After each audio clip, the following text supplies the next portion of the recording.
Rebeccaloran is now live, streaming World of Warcraft, Nightslayer, World of Warcraft Classic TBC Prep.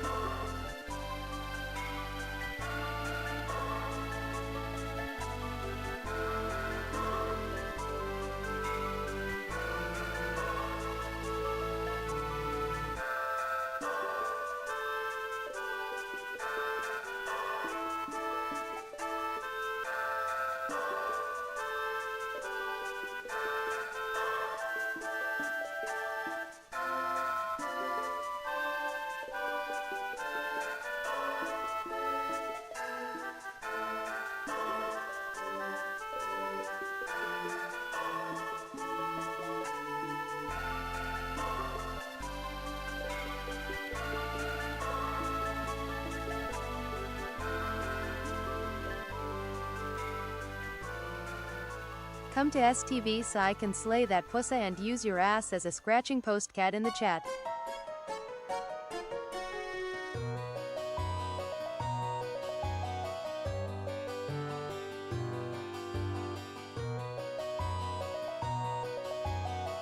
Also Merry Xmas.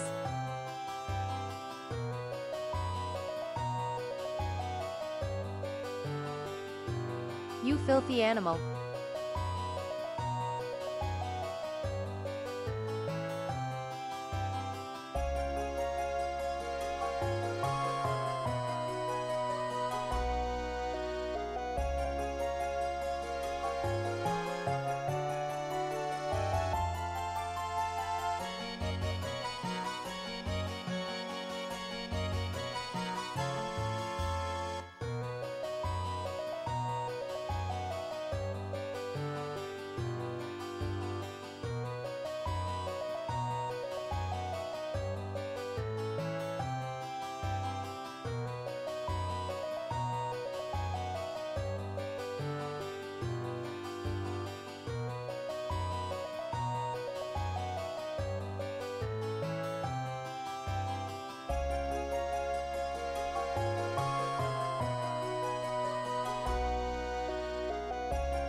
Christmas, you filthy animals.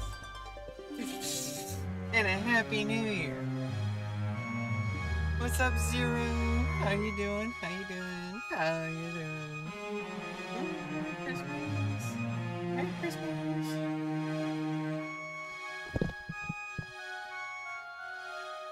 Merry Christmas.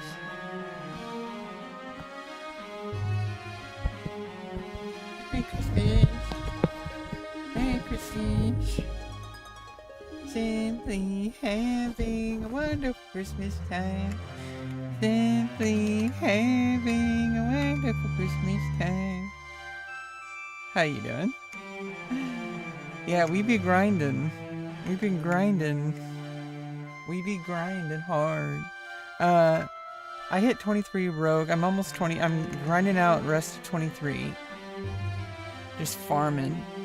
With my dual-wielding cruel barbs with fiery, and my best in slot feet with minor speed increase, with some plus 100 HP chest enchant, my implants, my 37 druid now. my my plus 7 agility hand enchants, my plus 7 stamina wrist enchants, bracer enchants, and my 2 Defias rings. To be fair, I got the enchants from a level 60 friend, and the rings. But I got everything else myself. farmed it up on my warrior. I hit level 55 warrior. We're getting up there, bro. We're getting up there. We're getting excited for TBC, aren't we? Couple of weeks, boys. Then we get the Burning Crusade. You guys out there grinding, doing your due diligence, paying service, doing your part for the American dream. You doing your part? I'm doing my part. I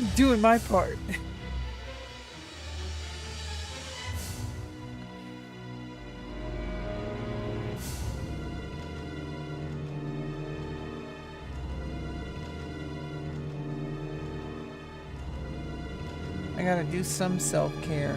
I've been grinding like crazy. Playing like 12 to 14 plus hour stretches. Okay, we're, you know,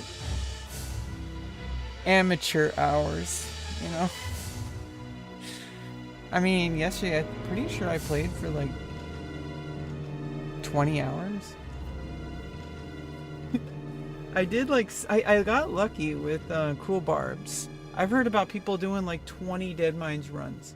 I did like 6 runs and I got both on the same day.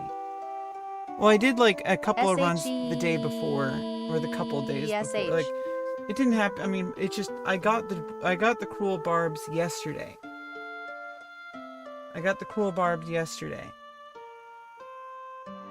But I had been doing a few random Dead Mines runs here and there.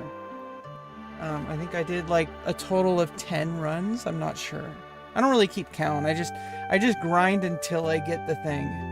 That's how I'm not gonna stop until I get the thing I want, and then I'm gonna move on to the next thing. And then I got level 10 druid, and a group on my guild wants me to be a boomkin, so I'm going balance talents, and I'm going for caster gear, which means I'm probably gonna dual spec resto. Instead of feral, but because I'm gonna have all the gear. You know, but then I'll be able to boomkin as well. Because they, you know, you don't go boomkin unless you're asked. That's the rule. You don't go balance druid unless they ask you. You never do it the other way around. That's the rule for druid. Otherwise, you default to feral and resto. That's the rule for druid. If you're gonna play druid, feral, resto. Don't go boomkin unless you're asked. It's the #1 rule of druid. Just like with mage, don't go on arcane unless you get geared and you're asked to.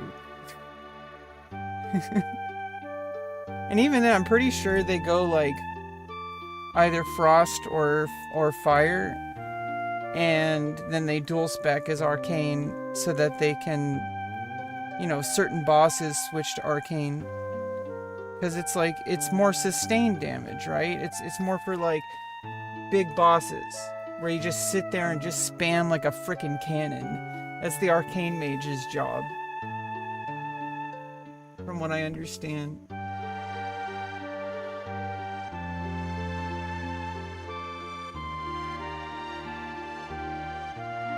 I definitely look like I've been playing WoW. You can see it in my eyes. Or maybe that's just the lighting. Maybe I purposely set the lighting up so you can see how degenerate If I am. anyone asks me to heal as resto, they can suck my left fur sack nut. Well, if you don't want to heal, you don't have to. I'm just saying if you want to be, like, useful.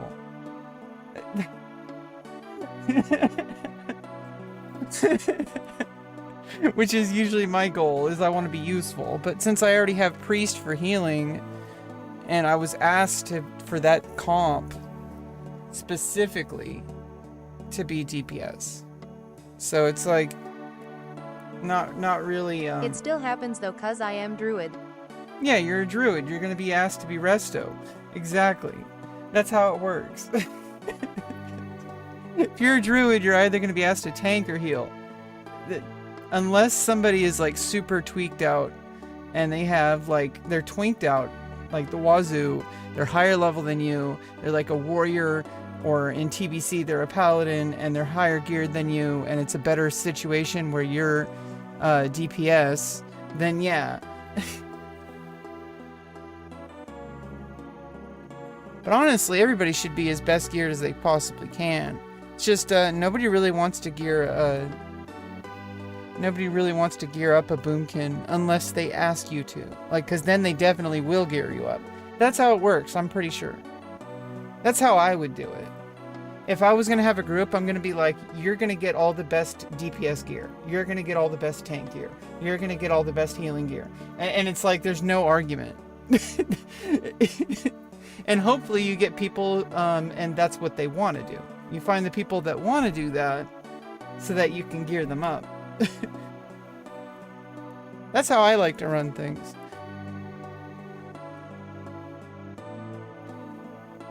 But then obviously people do off-spec stuff and you're like, okay, well, this person gets prio as soon as they... Let's get them that, and then let's get you that.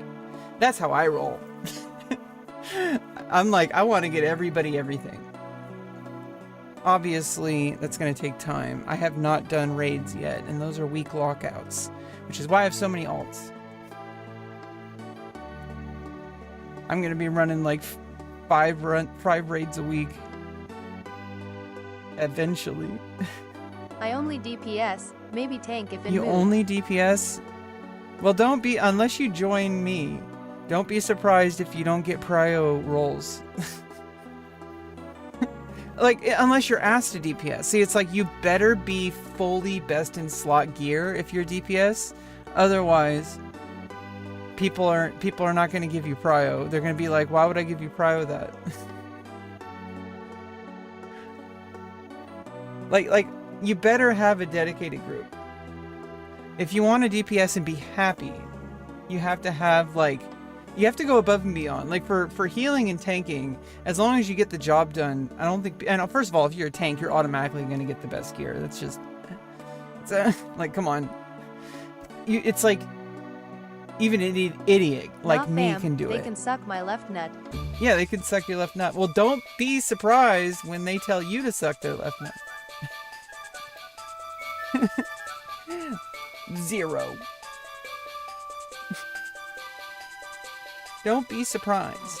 Don't be surprised. I like to make everyone happy. That's why I'm like, I'll be healer, I'll be tank. I'll DPS if you ask me to, because you have somebody else tanking. So that's like why I'm leveling Druid in the first place, is because somebody said, okay, what do you need? And I was like, I have a Druid, which one do you need me to go? Do you need me to go Feral? Do you need me to go Resto? And they're like, go Boomkin. And I'm like, okay. NAWWWWW, I won't ever be with them. Oh. Well, you can be with me, it's fine.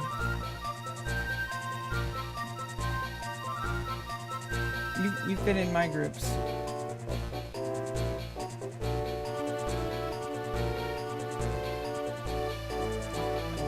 I don't know what it is with my hair. I just like... It never really works out the way I intend it to. I'm not really in a I do what I want to do, situation right bitch. now to be like fussing over hairstyles. It's like kind of advanced. I do what I want to do. Exactly, which is why you're going to do exactly what I say, but it matches what you want to do. But you only do it when I tell you to.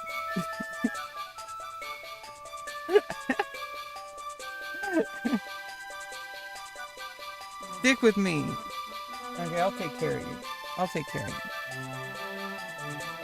I'll take care of you, buddy. Don't worry about it. Don't worry about it. Don't worry about it. I need to make my, Merry Christmas, by the way. I need to make my energy drink thing. I'll be right back.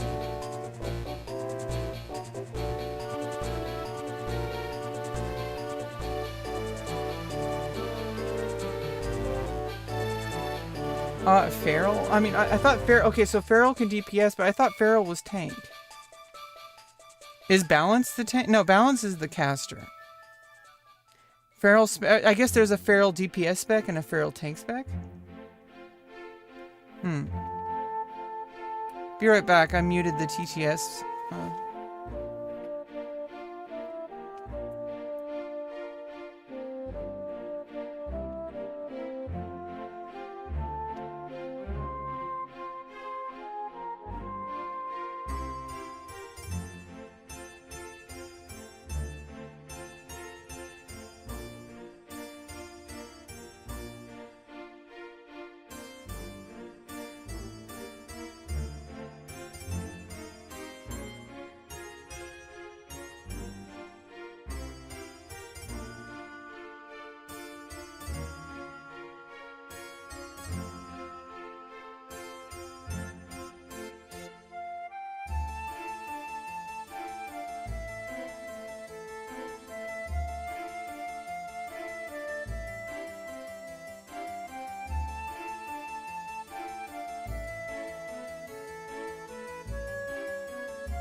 Okay, where were we? Here we are.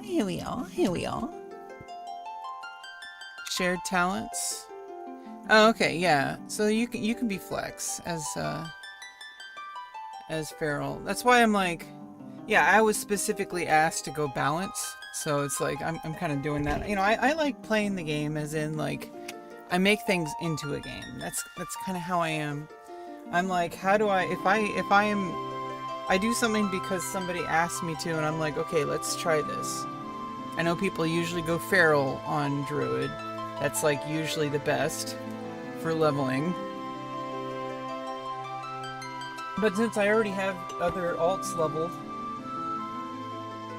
and I was asked to go balance, instead of saying, nah, I won't do that, I'm gonna be like, sure, I'll do that. That's who I am as a person. Like, it's not about the game, it's about me. Like, who you are in the game is who you are everywhere else in life. So if like, you have to understand that a lot of the stuff that's in your own life, that your certain personality traits and vice versa will come out in the game. So it's like, you really have to be careful about your actions, you know? Because a lot of the times it's like people don't really care, but like it adds up and it really affects you. So it's like, I try to play the game in a healthy way.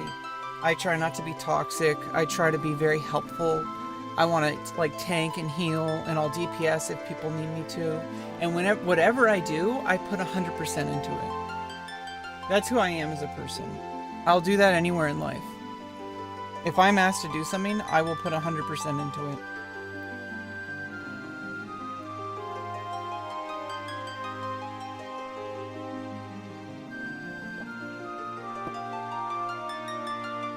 Oh, are you talking like Cataclysm or Mists of Pandaria when they started splitting up the specs? We're just farming, by the way, so we're just hanging out and farming, you know? I just like to slay Pussa in World PvP and BGs. Oh, you play Cat. Okay. Well, yeah, World PvP and BG. Yeah, in BGs, that's a whole different ballgame. PvE and PvP are two different ball games. So, you know, I gotta figure that out. Arms Warrior, for example, I'm still leveling, so a lot of it is just, I'm pretty much, when I go in for BGs, I'm basically leeching, but I do have charge, which stuns, so at least I can do something. And I'm also kind of a I guess more like a crash dummy than a pest dummy, or you know, like I'm like a crash dummy. Okay, I'm basically debating people into attacking me so that the higher level, higher geared people. In actual TBC, all I did ever was PvP. Well, arenas are coming out, so that's going to be a big deal. And I'm playing warrior and priest mainly, I think, for arenas. So I need to find a priest or some kind of healer or some kind of crazy setups for my warrior, and I also need to find like discipline setups for my priest. Although for PvE I usually am going to be going I guess at level 60 I can switch shadow to discipline, and then just only use discipline for PV, and then just use discipline for questing instead of shadow, even though shadow is better for solo. But because of PvP, I want to go discipline. And at 60 to 70, there's going to be, you know, PvP, you know, world PvP, so I'm probably going to want to be soloing as discipline to be prepared with my PvP trinkets on. Okay. And I know priest gets the fear ward that only dwarf usually got in vanilla, so you know, me being a human, you know, I get the extra spirit. I don't know when the racial passive, that's probably not until later expansions, isn't it? Where the human racial is best for PvP because they get the free trinket, basically, the racial ability.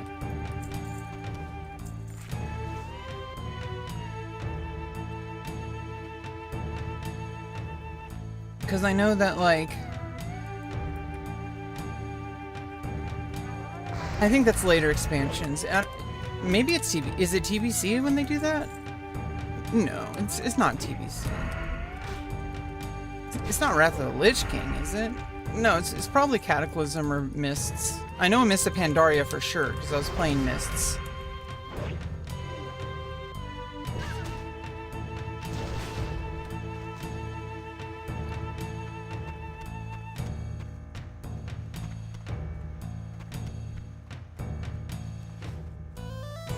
Yeah, we got like 11.5 bars until 24. Then we get some new talent. Then we get new spells. And I'll probably start doing some Stockades run.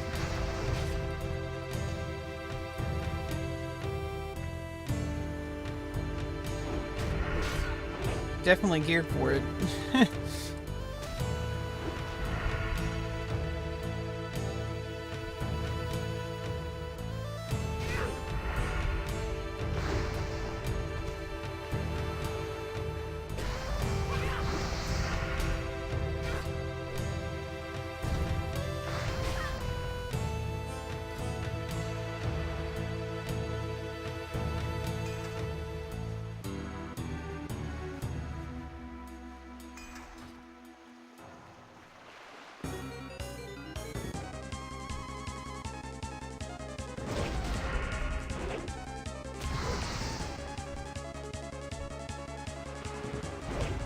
But yeah, TBC is going to be a riot, okay? Because I'm actually getting started right when TBC launches. Whereas with, I did that, I did get to like, when Anniversary launched, I did get to like level 43 on Warrior. So I got a huge jump start on Warrior, and now I'm level 55. I want to hit 60 before the pre-patch. But, basically, I am going to be completely set up. Like, I'm basically prepping for TBC. Like, it's in my stream title, right? Everything I'm doing is pretty much lining me up for the next, like, year and a half or so. We're gonna get a lot done in this next year and a half, because I'm actually dedicating myself to the game this time. Every single time I played in the past, I always, like, you know, got started, and then I kind of got, you know, like, I did get level 90 DK on Miss of Pandaria, so that's kind of a good goal, but I got kind of lost. I feel like I feel like we need to start from the early days. Like, we need to start from, you know, like, yeah, we're at the tail end, very end of the vanilla era, but we're going into TBC, and TBC and Wrath of the Lich King is basically where most people say is like the best, absolute best expansions. It's where a lot of people fell in love with the game. Like, yeah, people started in vanilla, but I think a lot of people, and yeah, some people obviously fell in love with the game during vanilla, and I can understand why. I love this game. But I'm also going to, you know, accept that, you know, things change. You know, we're moving on. We're moving forward. I kind of missed out. At least we always have the era servers. If I really want to twink out at 60, if I ever want to do that, it's always going to be there. Pretty sure. The game's been out for 20 years. When they came out with the classic servers... TBC into Woke was golden era. Yeah, Wrath of the Lich King is when people really dedicated themselves and they found, like, a home. And I feel like I found a home in this game. And I have every single class as an alt. I even have my shaman as a placeholder. So that when Draenei comes out and shaman, I can roll a shaman. For jewel crafting, and for shamaning. I don't know, I'm probably gonna play like shaman to like level 20 or something. Just to, like, you know, get a feel for it. I like playing alts. Like, and then here's the thing about me that you need to understand. I don't just half-ass anything. Like, I put every single character, every single class I play as if it's my main.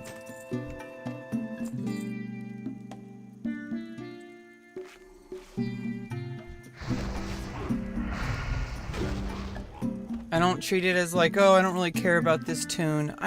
First of all, I don't call them toons. I call them characters. Okay.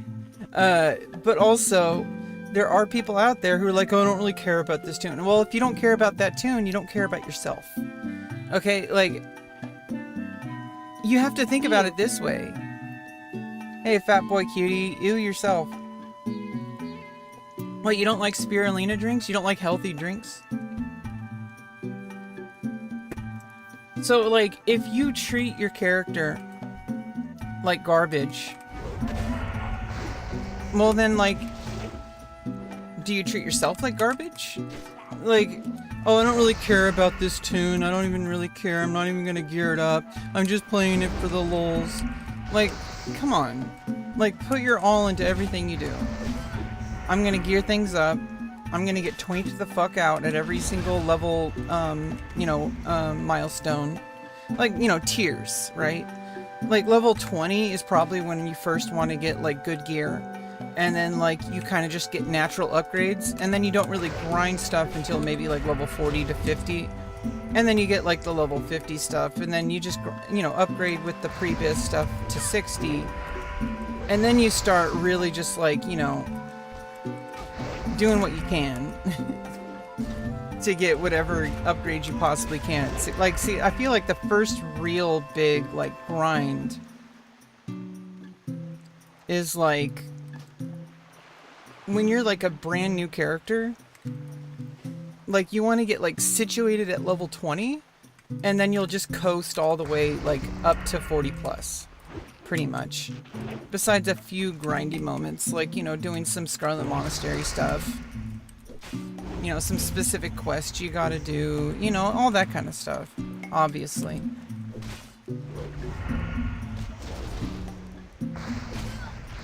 So, I worked really hard on every character I play. I probably gotta, take care of all this. Wait, let's check the... Let me drop the stupid fish bones. Let's just hearth. Let's clear our inventory. Oh, wait, what's over here? Is there a green?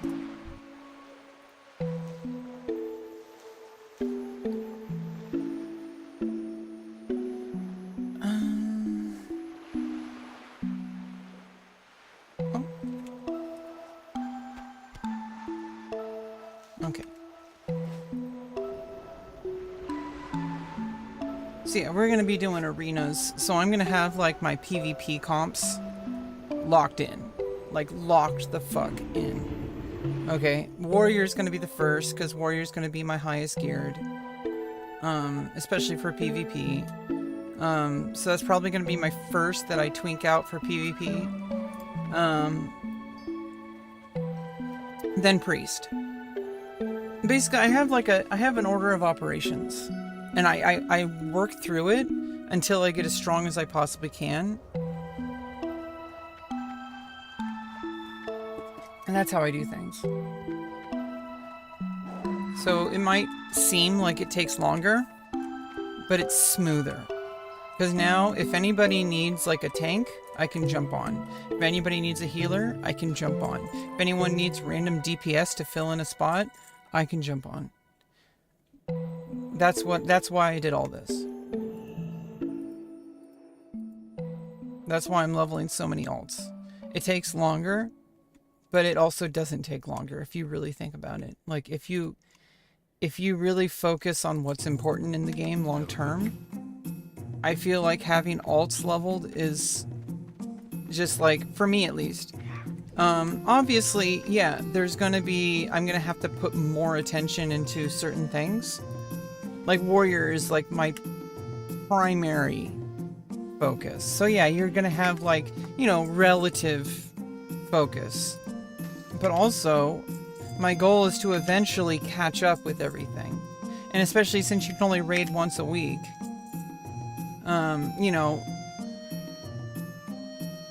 Especially if I'm doing, guild runs, everything's gonna be a lot more, spreadsheety. So, target who needs what gear, etc. I don't know. We'll figure that. I don't really care. Like, I just want to help. Other people are gonna benefit, so that's what matters. Hopefully I benefit, but that's only because of the greater good, right? I will naturally benefit if my goal is to help others, because people are going to want to gear you up if you help them. That's how it is. So your happiness in WoW should be derived from what do you get out of it, not gear. Because gear comes and goes, it gets replaced as soon as the next expansion comes out. Okay? What do you actually get out of the game every time you log in? For me, it's that sense of satisfaction that I'm doing my best to make myself as strong as possible. That's what I get out of it. In a very focused, endeavor. I love this game. I absolutely love this game. I don't think there's any. I really don't think there's any other game I want to play. Like really, like there's other games obviously, but as far as like finding a home to find on my gaming space, obviously we're talking in relative terms, right? Just like having alts, I have like my gaming side of my life is not the primary focus of my life. So it's like the way I treat the game is how I treat life, and vice versa. So it's like I feel like people need to be very careful about their actions and like about how they treat everything they do, because how you play the game is how you play life. And I think it's so easy for people to dismiss, but if you let things go a certain way, it'll come across in your personal life. Like if you just like are a shitty person all the time, you're gonna feel miserable all the time. And you have to ask yourself why that is. It's because, well, if you're being toxic all the time in the games you play, you're like, oh, it's just a game, you know, get over it. Well, it's not just a game, because every time you wake up in the morning, you have decisions to make, and everything you do affects your psyche, like your psychological health. Like your actions matter, and it's like people don't always think about it. It's called being mindful. It's not this whole ooh-woo like woke thing. It's just like, if all you do is think negative thoughts every day, all day, then don't be surprised when you feel like garbage, because you are what you eat. It's not because of the game, it's not because of other people, it's because of your own actions. And it's like, you can absolutely play WoW or League of Legends or any of these games that people call toxic, but it's your actions that create your mental health, right? So like, if you are constantly in a state of screaming at the top of your lungs because somebody's like grieving or something like that, yeah, I get it when things are intense. I feel those, but you feel them and you move on. Some people, when they feel those feelings, they keep digging deeper into those feelings, and they keep acting on those feelings, and they keep thinking negative thoughts, and they blame other people, they blame the game, they blame the community. World of Warcraft did nothing wrong. World of Warcraft is not a toxic game. If you think World of Warcraft is toxic, you have to look at your own actions and ask yourself, is it toxic, or am I making it toxic? Just like if you, you know, vice versa. If you go out and like work at like charity in real life, right? If you do something that's like objectively positive,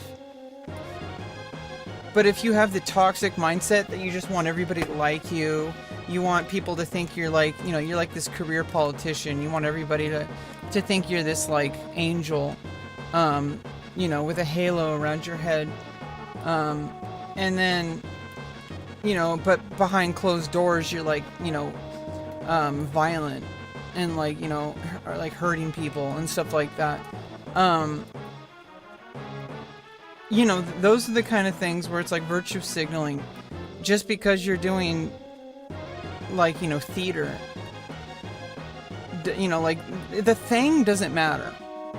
The actions matter. So like, if you are a terrible person, if you were doing terrible things, it's not because of whatever you're doing, because you could flip it around, doing positive things, like that are objectively seen as positive, like, you know, things that people generally think as positive, like doing charity work or whatever. They aren't inherently healthy, and they aren't inherently good. Just like games like WoW or League of Legends or any of these games that people call toxic, they're not inherently toxic. They're not inherently bad. It's because it is what you make it. So like, I can enjoy WoW even if I'm just like grinding endlessly. You know, because that is what the game is. You're just grinding. You're always upgrading. There's always going to be a new upgrade. There's always going to be another expansion. There's going to be new gear that replaces the gear you already got. If you put your happiness on whether or not you are twinked out, you're dripped in epics, or later on mythics, and that's where you derive your identity, you derive your happiness. Well, you're just going to constantly be disappointed. Because what's going to happen is it's like you're building a glass house. And as soon as something happens that you don't like, it's going to completely crash. And everything you built is going to be destroyed.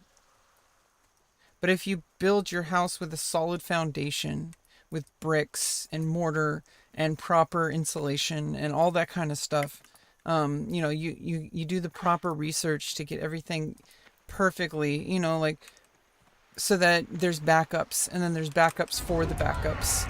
And then you also have absolute, things that things that you will never have to do, but you know what to do in case those things happened.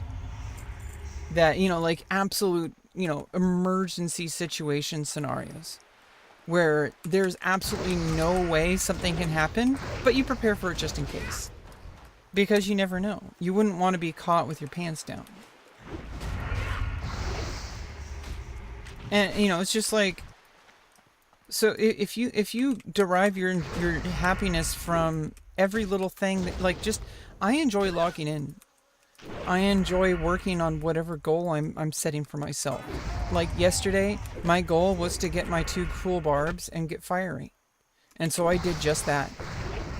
And then I'm moving on. Now I'm just okay, let's just, glide out, now.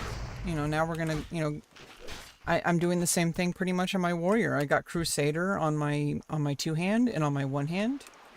I don't have the hit gear for Fury dual wield yet. So, I don't need a second 1-hand Crusader yet. Because I don't even have a second 1-hand. I just have 1-hand and shield. And I even just have a quest shield. Okay, so my warrior is not ideal, but it's on the way to 60. It's on the way there, and I have my goal. My goal is to smoothly sail from 55 to 60. Just like with Rogue, my goal is to smoothly sail from 23. I started out at the beginning with 0 bars, and I'm already, just from grinding these level 17, 18, 19s, I'm already at 9 bars left. And, about a little bit over halfway through. So we're going to get 24, and then I'm going to get new spells, going to get a new talent. Then we're going to get a new tier of, sword levels, which gives us extra damage. And then, then we can see where we go from there. Probably stockades, right? Get up into Stranglethorn Vale. Gank some Horde. That's the rogue plan, right? That's the whole reason people play rogue, right? What is your main? My main is warrior. I got a 55 warrior. Although, like I was saying for the past 40 minutes, every single class I play is my main. So this is a 23 rogue. I have a 55 warrior. I have a 38 priest. A holy priest, and with shadow dual spec. I'm holy and I'm gonna dual spec into shadow in 2 levels. For soloing. Or for rare instances where I might need to DPS.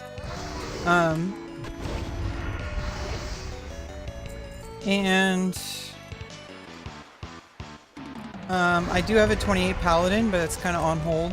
I even got rid of all my bags because I sent them to an alt while I was leveling. I got a 28 warlock, which is kind of on hold. And I got a 23 rogue, it's almost 24. And I got a 13 mage to level with my brother. He's on priest. So we're just questing whenever he's on. He doesn't have much time to play, so I just kind of lock in my mage with him is what I'm gonna do. And I got a 10 druid for a guild comp where they want me to go balance to be a boomkin for their comp. So that's like a thing that I want to do. Is I just want to, when people, like I was saying, like, you know, earlier, I want to be the guild member that if people need a special comp, I can fill it in. They're like, hey, we need a boomkin druid. I'm like, okay, I'll level druid. Specifically for that comp. Like, that's who I am as a person. I will do that. And yeah, maybe there are some kind of psychological, like, you know, Freudian things, like, oh, I'm a people pleaser because I was, you know, I was invisible as a child or whatever, because I was neglected. Like, okay, whatever. Yeah, whatever. You can say whatever you hell you want. You can psychoanalyze me however you want. But it doesn't really matter, because that's just who I am. It doesn't matter. The effect is my life worth living? And that's the question. It's not what you do. It's like whether or not it's fine for you, right? I feel like that's why we do whatever we do in life. We find what works for us. It's like an individual talent spec. Everybody has a unique talent spec that's not on Wowhead. You can't just Google it. You can't just AI query it. You have to figure out your individual spec that works for you. And sometimes people get, like, you know, they don't stay in their own lane, right? Like, you'll get people who say things like, oh, why are you happy? You look miserable. It's like, well, you don't know that. You're not living my life. You're not rocking that shield and Skullomance right now. Okay, so if that's what you think life is some external validation where you think this is an objective good thing, and if you don't have this thing, you must be miserable. I think that that's projection. I think that when people have that mindset, they're trying to make up for something that they feel like they're lacking.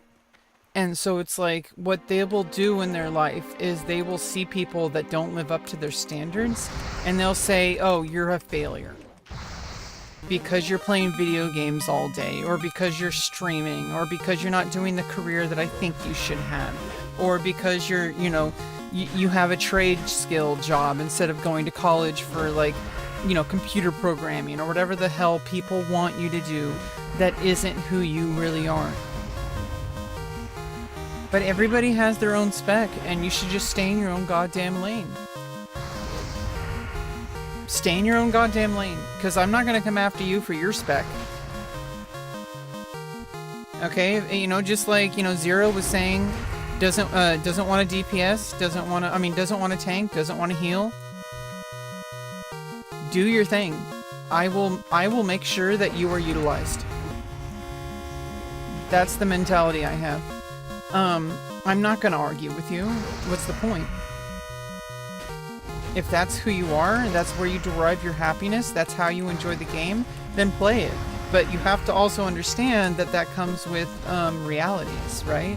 So if you only DPS, you don't heal, you don't tank, you're not gonna get prio on certain groups. It's just how it is. Tanks and healers are always in demand.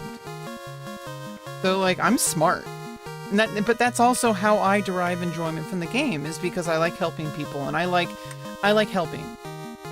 So if I want to be as helpful as possible, I'm probably going to be mostly tanking and healing.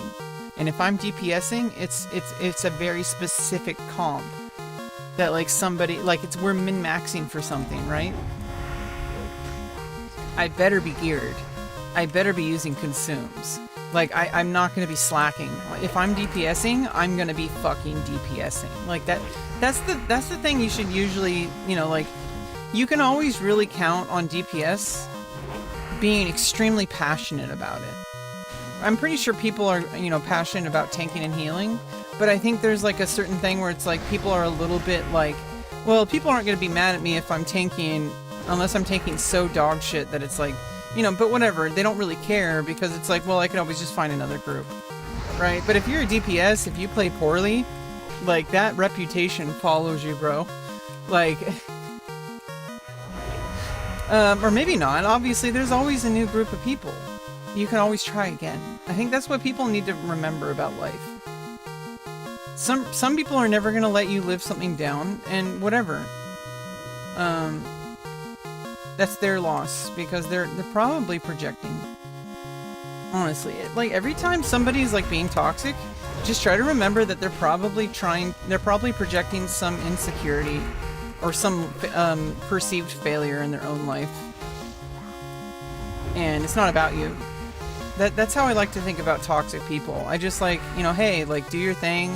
You're upset. You're clearly upset. Whatever. I've always healed, but I really want to DPS. My thing is though I want to be useful and important. As a healer I feel that. But tanking gives me anxiety. I just don't know how I could best serve as a DPS. I'm in combat? The fuck? Oh, because they were killing that.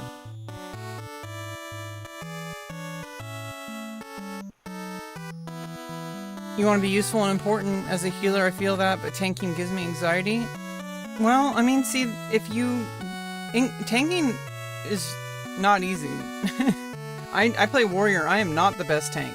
But, you know, you don't learn by not doing something, you learn by doing something. So it's like, yeah, people are gonna get mad at me for not being the absolute best in slot, you know, like player. I haven't been playing for 20 years, I'm not a veteran for WoW. I'm not the absolute best gift to tanks in the whole history of World of Warcraft. You know, I'm not Ompy. I'm not like, you know, tanking Nax without world buffs on hardcore. Okay, like, I'm not doing that shit. But I'm learning. How do you think Ompy got there? Or Ampy. I don't know how do you pronounce it. I think it's Ampy. How do you think Ampy got there? Do you think Ampy started out tanking Nax in hardcore without world buffs? No, he's been playing for like 20 years. Like, you gotta start somewhere. And so it's like, you just gotta jump in and do it. And yeah, obviously doing your research. Oh no! Oh no!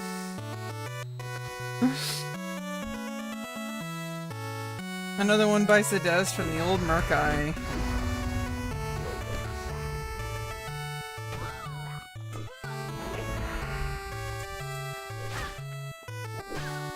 And I don't know, I just think there's a lot of people out there that are very unhappy. And you can see it in the way they play the game. And I'm like, dude, like, it's not because you're playing the game. Because clearly there's people who are very happy, really happy playing the game. I love this game. I love every single time I log in. If I'm tired, I'll log out. You know, whenever I can, obviously. You're not going to log out in the middle of a run. Okay, I'm going to finish the run, even if it's miserable. And then I'm going to be like, hey, I got to take a break. I'm not going to do a second run. You know, you're gonna get into the raid, you're there for the whole raid. Obviously, life happens. If there's an absolute emergency, like, you know, like your house is like floating away on the ocean or something like that. Or like, you know, like your dog has to do taxes or something. Or like, you know, obviously there's life responsibilities that take precedent. But, you know, obviously, if you start a raid, you should probably not have even started up a queue for a raid or, you know, schedule with a guild. Unless you already knew that time slot in your day, in your schedule was already pretty locked out. As this is WoW time. This is personal time. There's no other commitments during this time. I didn't schedule other commitments. This is free time. That is your gaming time that you do for raid. That's how you should treat it. And obviously emergencies happen, but I have a policy of never quitting in the middle of something. There are times where it's like, yeah, you're doing like a Dead Mines run and somebody is like running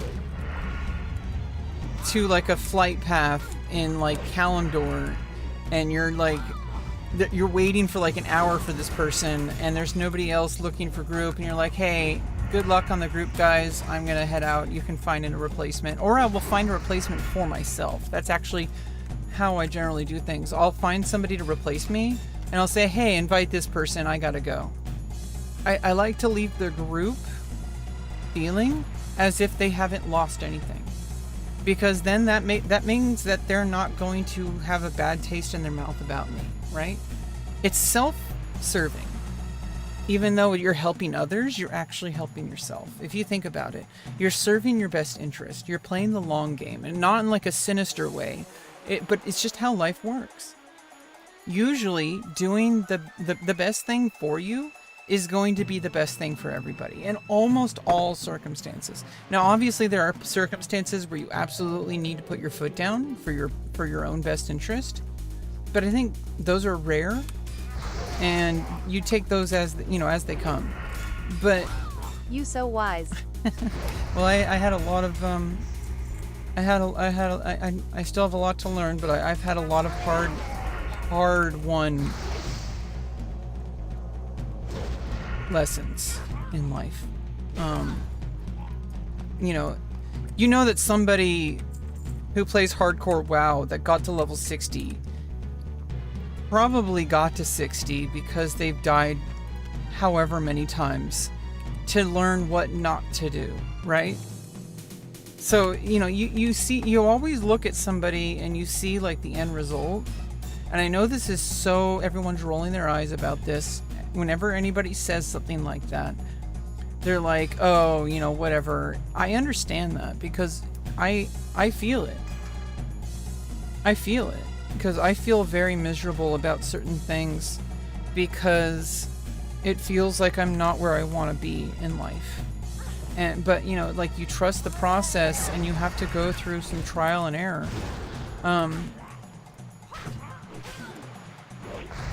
But once you learn, it's just like, once I got these cool barbs with fiery, I'm good until like late 30s or 40. Like I can just pretty much coast and just upgrade random pieces as they drop or as they quest. Like I don't have to like hardcore grind any gear for a while. So it's like once you get it, you benefit from it. And it's even more profound in life when you because in life, it's not a video game. You're not trying to do some crazy game mechanic thing. Yeah, life does have its mechanics and but it's not the same. It's just once you get something that you've learned, most of the time, I think, life is pretty harsh, but also it's pretty forgiving too. You're not held to such a high standard as you are in World of Warcraft or something. I know I don't know if that makes sense. Because in World of Warcraft, you're trying to be the absolute best you can be. But if you really think about it, it's actually kind of the same too. You don't actually have to be twinked out. It just makes things smoother. And I like that. I like being twinked out. Having these 30 gold feet. If I wanted to be extra I guess the speed increase is good too because it helps, being able to escape from situations or being able to maximize DPS because you were doing something and you have to get back to the group to start swinging. So I guess that slight running speed increase can give you a slight min-max. So I guess, I could get some other, enchant for pure stats. But I'm trying to be as useful in as many situations as I possibly can. Yeah, there might be situations where, having the speed increase isn't really going to do anything if you're standing still fighting a single boss. If that's what you're min-maxing for, obviously, if you have an enchanter friend or an alt, and you have all the enchants, and you just want to, just for a single dungeon, you enchant your feat piece, your armor specifically to min-max for that specific instance, and then you re-enchant to go back to your basically your idol, your default, right? Your default enchants. That's extremely min-maxing. Okay, that's extreme. You better be organized with your guild or your friends, or even have your own alt on a second account with enchanting, with all the enchants, with with all the mats. And you have so much gold and enchant mats that you Bless can't you. even... Yeah, thank you. Like, if you have so much gold and so many, like, enchants, regents, that you can just completely, like, every single time you do a specific, like, content, you specifically gear for that event. And you could even go so far as just get duplicates for your armor set, but get different enchants on the duplicates. And then just macro to them. Like, you just have your inventory, half your bags are full of just alternate enchants. Now that is min-maxing to the extreme, okay? That is how I play the game. Don't you? This is where we're heading. By the end of TBC, that's where we're gonna be. Yeah, that's our goal, okay? You guys, mark my words right now. You have the timestamp on the VOD right now. Get out a notebook and write this down. If I am not there on at least one character by the end of TBC, where I am literally macroing identical gear with, or like at least alternative gear if they're uniques, with separate enchants, where I have like a bag full of duplicates with different enchants, so I can macro to them in different circumstances between combat. If I'm not doing that, you need to call me out. You need to hold me accountable, okay? Put it in the timestamp right now. Okay, at 1 hour and 2 minutes and 5 seconds into the stream today. If I am not there, today is 2025, December 25th, Christmas Day. If a year from now I am not there, you can call me out.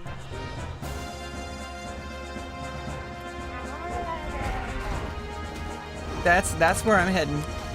I'm going full min-max, extreme, best in slot kind of attitude. That's how I play. I am hardcore sweat. Maybe not hardcore, like literally the game mode, but we're not there. Okay, that's like maybe in a few more years. No, I would do hardcore if it benefited me. Like, obviously, if I was getting, like, you know, sponsored. Like, hey, OnlyFans 3, you want to do it? Yeah. If I get a sponsorship, if someone sponsors me to do OnlyFans 3 on TBC, then yeah, I'll do it. DPS Rogue over Fury Warrior? I don't know about that. I'm a Fury Prot. I'm going to be a Fury Prot. I'm a tank. I don't DPS on Warrior. I may someday, but I have arms for PvP as a dual spec. Is going to be my... I mean, I'm 55 right now, so I still have the leveling specs. So, at 60, I'm going to completely recalibrate. And, basically, I'm going to do Fury Prot spec with one-hand shield. Well, dual wield and then macro. I mean, obviously, when you're tanking, full-time shield because you're Prot specking. But, you know, I could switch to dual wield.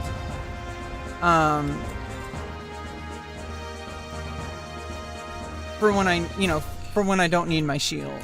I'm not going to go full Fury. Like, I guess, like, Fury Arms, which is better for DPS, because then I would use up my dual spec. I would have to go Fury Prot and then Fury Arms, and I want to do Arms PvP, because I want to be useful outside of PvE. If I wanted to go full PvE, I would go Fury Prot and Fury Arms, or like Deep Fury, whatever.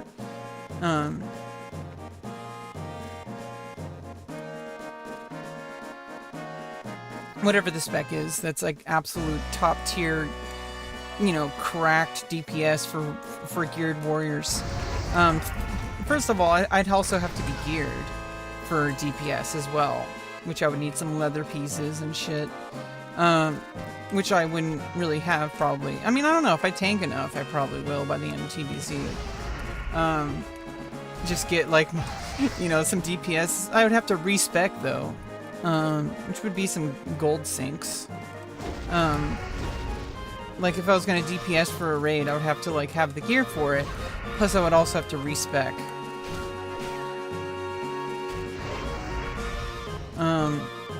Or I could just like, you know, focus on PvE and then respec my arm, like have Fury Prod and then Deep Fury in case I need to switch to DPS. Like because your arms, I mean, honestly, arms gonna be more useful for TBC because of the raid-wide bloodlust or whatever. So I don't know. We'll see. Everything will happen. Don't worry. We don't need to figure it all out. We don't need to figure it all out today. Okay. You know, that like that's also another thing. Sometimes you just have to like just start. You know, like you can figure things out as you go. You don't need to have it all figured out today. I think that's like the biggest thing people worry about. They think they're not even going to start something until they know exactly everything they need to do all the way to level 70. They need to know every single thing that has to happen in every single situation. Well, you could just start, and then you're not going to be perfect, but you're going to learn by doing. And you're going to be, you know, it's just like that parable or whatever of like, I don't know if parable is the right word, of like the teacher, the shop teacher that asked like two different halves of the class. One half asked to make one vase for the project, and it has to be the perfect vase, but they can only make one. And the other half of the class, they asked to make 100 vases. And it's like, you're gonna learn a lot more through making those 99 first vases and learning from each one, hopefully, because that's what's required. But you're gonna do that even if you don't try. So even if you don't do, see, I know people say perfect practice makes perfect, and that is true, but the worst thing than imperfect practice is no practice at all. Because even if you're doing imperfect practice, you could always like kind of like, you know, course adjust. Like, oh, I was doing that part wrong. Well, let's fix that now. And you learn skills from doing the other things that you're going to be able to then apply the correction in a lot better than if you were just starting out. You're like going to like wait for like 3 years of watching YouTube videos before you even play Warrior. Like why? Just jump in, play Warrior, start tanking. Don't wait until you're good enough. That's never gonna happen. How do you think Ampy got to hardcore Nax no world buff clear? With only like what, 3 deaths? That's a big deal. You don't get there like from watching YouTube videos. You get there from trial and error, from learning on the job. Like, you don't learn everything up front. And I know people are like, they're afraid to start tanking. You know, I understand, like, yeah, like if, you know, hardcore, you know, it's scary for everybody. I don't play hardcore, but it's just, like I said, I would have to have it would have to be in my best interest, and it's not. I'd rather enjoy the game, you know, on Nightslayer, which is still not going to change. Even if I had like some situation where I was sponsored, I would, you know, I would dedicate myself to that. You know, I put 100% into whatever I do. I would still find time to enjoy the game as it was meant to be played. Okay, I would not squander that just because it was in my best interest for a paycheck or something. However, if you're doing something like that, that is your priority. So that's like a tough thing to handle. I would say as long as you're fulfilling all your duties, then whatever you do in your own time is your own time. So I'm like gonna double down on WoW. Like playing hardcore for a guild, and in between Yeah, it's just probably not going to happen. First of all, I'm just living in Fantasyland here. I'm probably not going to be getting a sponsorship for OnlyFans 3. Okay, like that's probably not going to happen. I'm not that big of a streamer. Nobody likes me. Plus it's just like, I mean, yeah, that would just be miserable. It's like I would say, it would have to be in my best interest. And it just, you know, everybody has a price. You know, but it would be a sacrifice. Because I wouldn't be able to enjoy, oh shit.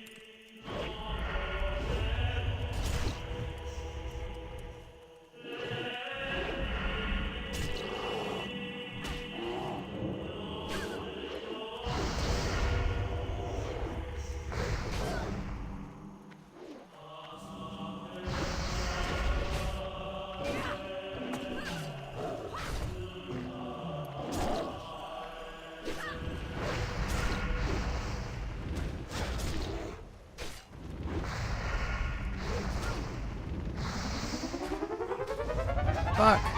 Yo.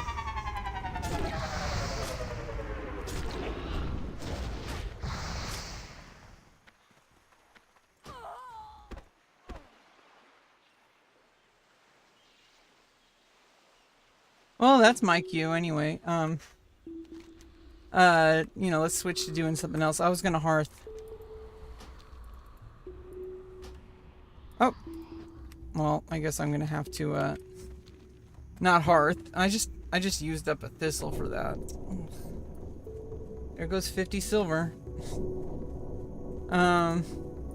What's up, Nusiek?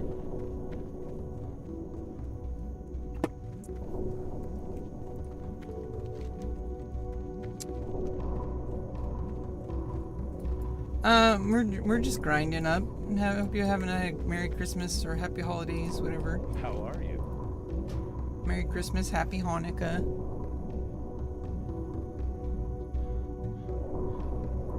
Have a good. Yeah, I just I'm just like talking out my ass right now. So like I was saying, this is what I was talking about, like where I kind of plan for the most unlikely scenarios just in case. But when I think I do that, it like helps me gain a little bit perspective on my other ideas. So like it may not ever happen, obviously. So let's be real. I'm most likely not going to be scouted by OnlyFans 3 to be like sponsored or whatever, or to be a part of that. Because I mean, I'm not even talking about being sponsored. I'm just talking about being invited to that. That's probably not going to happen. I mean, it might. I don't want to say never. I might be that good. You know, like that loyal and that deliberate and that dedicated. I don't know. I'm not going to apply for it. But, because I don't want to play hardcore. You know, that being said though, if I were to do it, I would put my all into it because it would be in my best interest. It would be a sacrifice though, because I wouldn't get, I mean, obviously there's always time.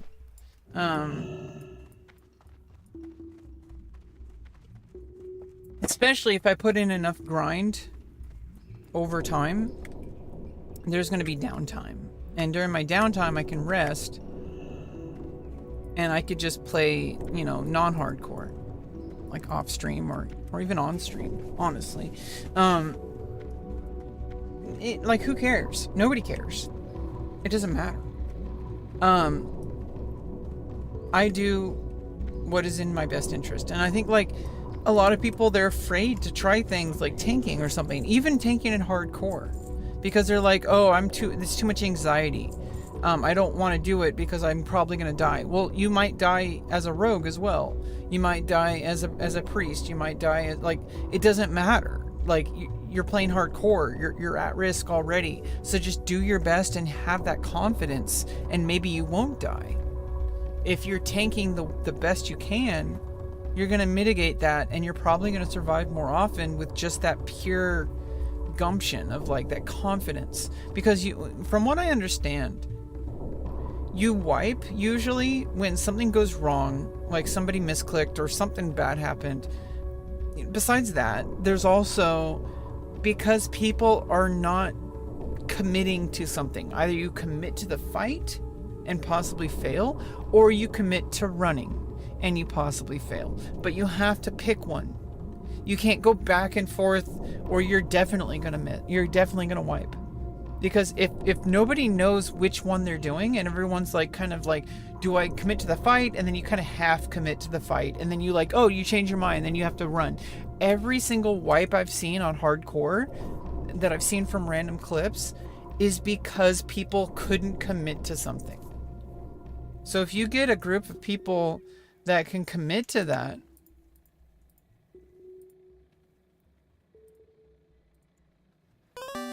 then it's like, I don't know. I don't know. I'm not that kind of sweaty. Okay. Like hardcore, honestly, first of all, we're living in dreamland. Okay. If I think that like Soda Poppin' is going to like show up and be like, hey, Rebecca, you're pretty awesome. How about you join us for OnlyFans 3? Because you're awesome. And I'm going to give you a pat on the back. And I'm like, oh, well, can you give me some money for it too? And he'd be like,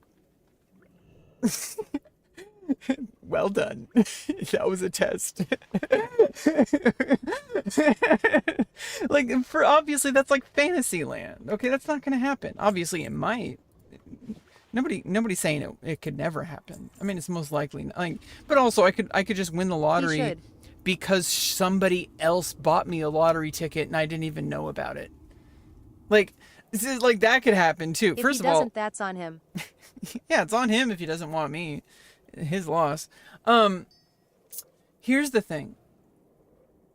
There are things that are technically possible that are probably never going to happen. Even if you are buying a lottery ticket, like a Powerball lottery ticket, for example, the chances of winning the lottery is like so minuscule that you may as well not be doing it.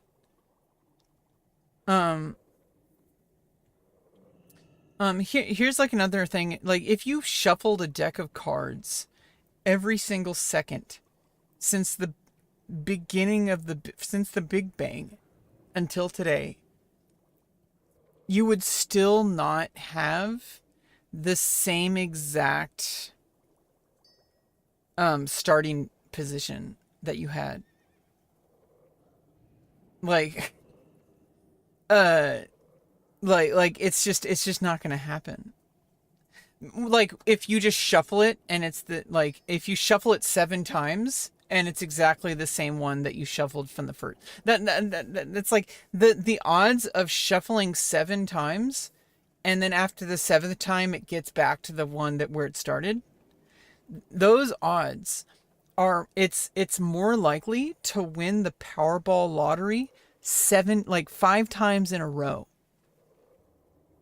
And winning the Powerball lottery is like 1 in like several billion, like tens or hundreds of billions or trillion.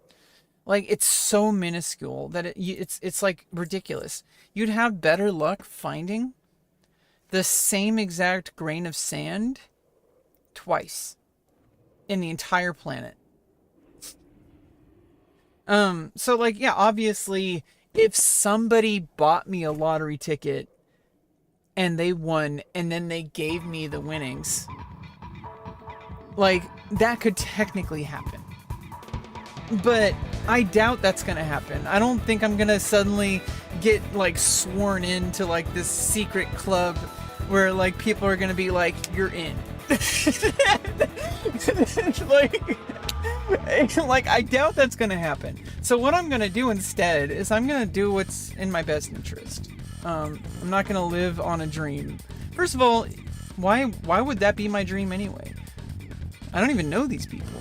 They're just like, famous people on the internet. Yeah, it would be nice if I had like a steady like support system and a team and a home. A place to call home, a community, like that kind of stuff. That would be nice. But I'm not gonna wait for somebody else that's in a fantasy parasocial situation to, like, are you kidding me? these people don't even know me. Well, they probably know my name because I've been like annoying on Discord, and all the mods know me, and they know the mods, but I doubt like they know me. Or I don't know, maybe they do, and maybe there's a big plan for me. Maybe I'm gonna be super like welcome. Or maybe everybody hates me, or more likely people just don't give a fuck.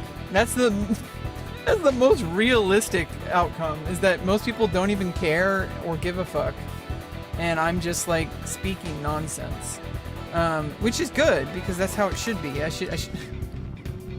I should be speaking nonsense. That's what I'm getting paid for. No, I'm not getting paid at all. What, did I just post clam meat?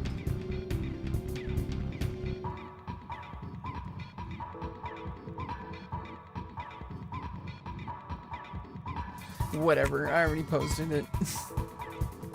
What are we doing? Oh yeah, we're yeah, that druid was yeah, it's hard to take down bears. Yeah, that sucked.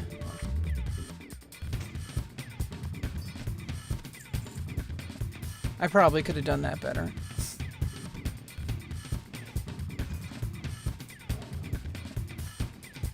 Okay, let's just vendor all this shit. Wait, the pearl didn't sell? Okay, let's just... I think like usually like mats sell better, but like gear, like greens don't always really sell.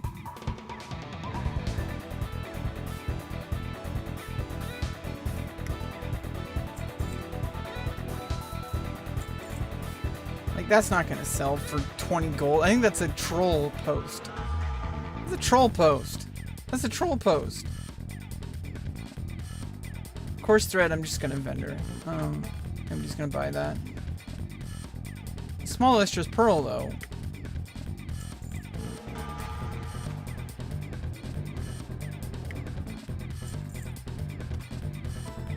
I should probably put yeah,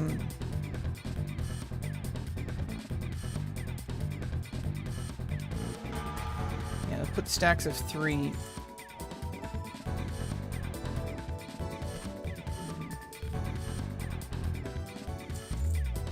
Because people need 3 for the quest.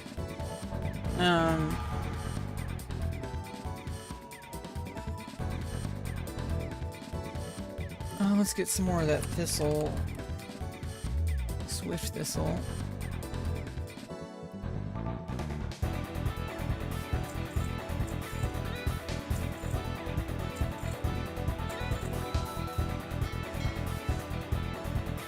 And let's just vendor all the rest of that shit. Oh no, I should post those claws. If people buy them for cooking or something. But I think I got undercut.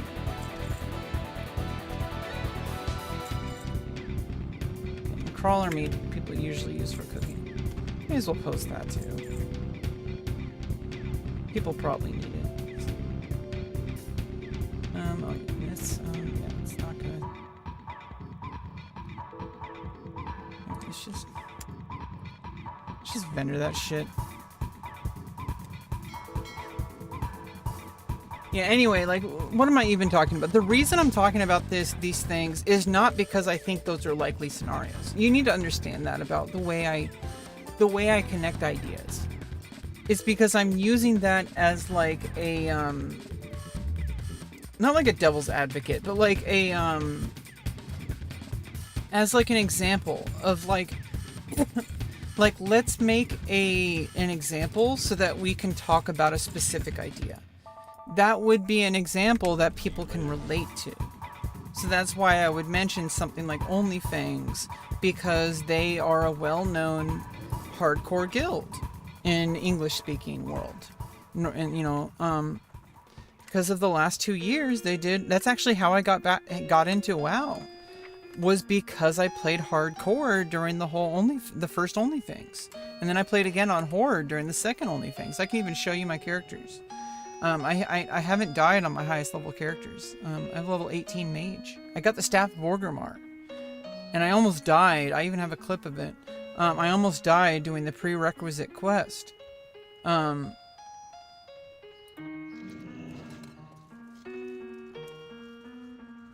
So I got my Staff of Orgrimmar and my mage, and I'm a noob, okay? I haven't even gotten to level 60 on vanilla yet. Whoa, what's that?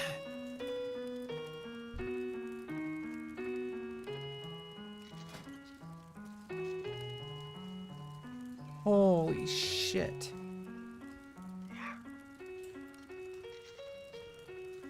Holy shit. That's cool looking. That helmet. I guess let's circle it. Healing is spell damage plus 18, stamina plus 10. Increase damage, healing done with magical spell. 30 you equip proves your chance to get a critical strike with spells. Yeah, this is a DPS warlock for sure. Well, they're all DPS really. Unless you're locked into what is it?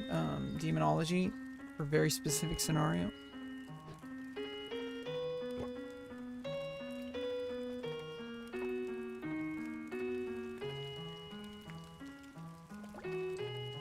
Apparently with demonology, it's mathematically the highest DPS for certain situations.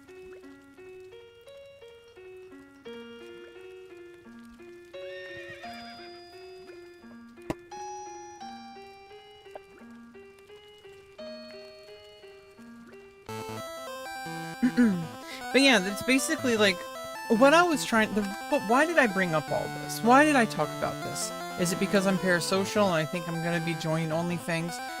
You know, probably not. I'd have to apply for it, first of all. Which I would only apply for it if somebody pressured me to. Like, if I was, like, literally getting, like... I feel like that kind of situation I wouldn't do unless I had, like, a big army of viewers that were telling me to apply for it. And like that'd be a situation where I would join OnlyFans 3. But I know about OnlyFans, and a lot of people know about it because they made WoW, they helped reach an audience that otherwise would not have played WoW. One of those people is me. I wasn't really playing WoW, and then the OnlyFans stuff came out and it got me excited. Let me show you my my graveyard. Well, first of all, let me show you my Doomhowl, which is not a graveyard. My Horde... I'm still alive on my Warrior. I'm still alive on my Mage. Still alive on my Rogue. That's a solo self-found. You know, I got a level 6 Warlock. Wait, what's on my bank?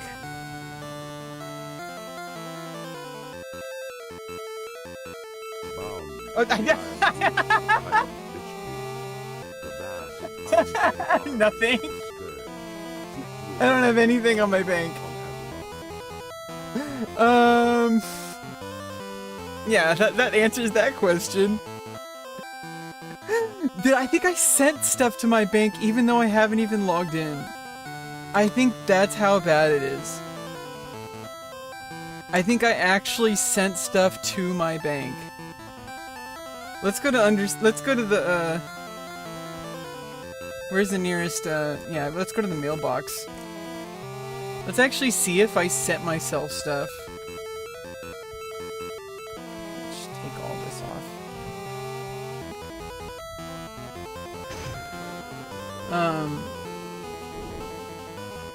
Oh, I got action cam on.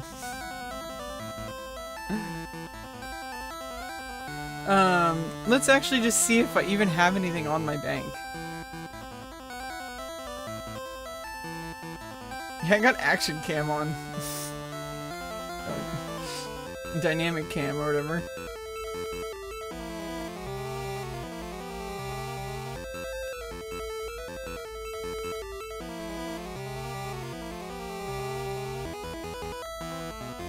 Yeah, it looks weird. The way it's set up right now.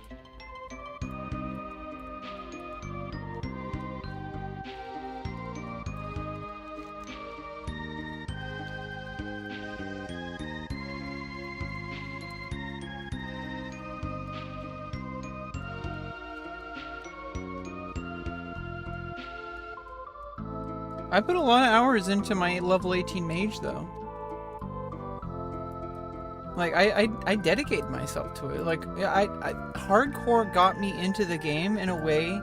People say like, okay, you'll listen. Like I think there are valid reasons why I've been paying attention to the Nightslayer, to World PvP, because as a new player, I will be doing myself a disservice if I do not experience the game the way it was meant to be played. In my opinion, World PvP enabled I never servers. watch streams, but you are very interesting. I feel like you've really got it going. You live by the truth and la-di-da-di-da. I relate to that. Pressuring into things cause you know what works for you.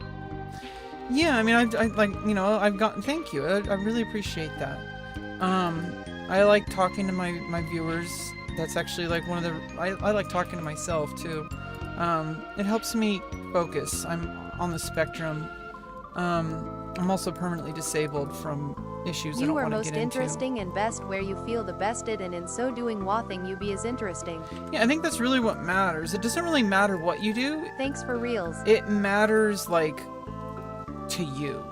And then you just have to, but it also does matter what you do in the sense that you have to find what works. I think that's the thing that I'm really learning about life, is that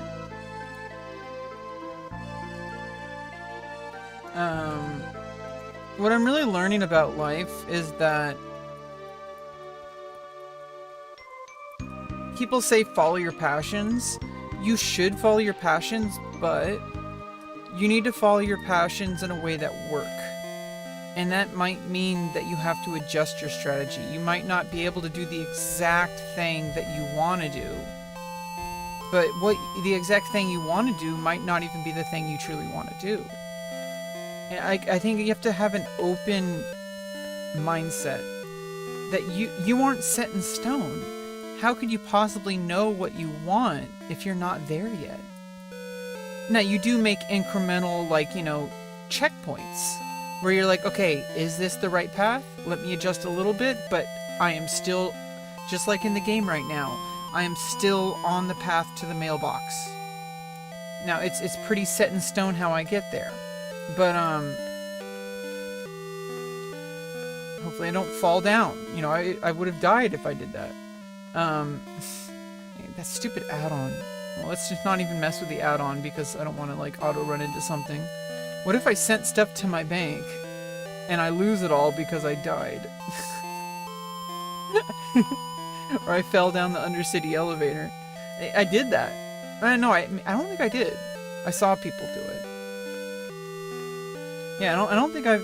The thing is I died a lot on the first time I did hardcore. During the first OnlyFans hype, I played on the NA West realm, on the Skull Rock one. Not the Defias Pillager one, but I ended up playing Defias Pillager as well. During the first OnlyFans, I played on Alliance, but during the second OnlyFans, I learned a lot from that first time. And so, like, I only died, like, I think on one, you know, on my first Warlock, and then I re-rolled quickly, like, level 4 or 5, whatever. And then I died on a level 6 Shaman when I was teaming up with somebody. We got a good clip out of it, you know, which lasts forever. You know, where he was, you know, having nostalgia boners about the game. And I'm just, like, pulling stuff, and I was pulling stuff that was too high level for us. And he was like, did you even know what that level was? And I was like, I might. I was kind of trolling. See, I don't have any money. Okay, let's freaking get rid of that stupid... Yeah, I tried out this dynamic cam. It's kind of stupid.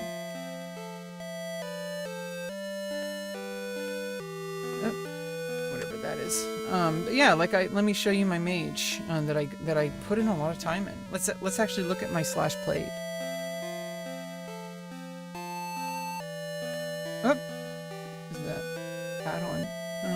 I don't need DBM. Wait, oh fuck! I need to fix everything because this is a new PC.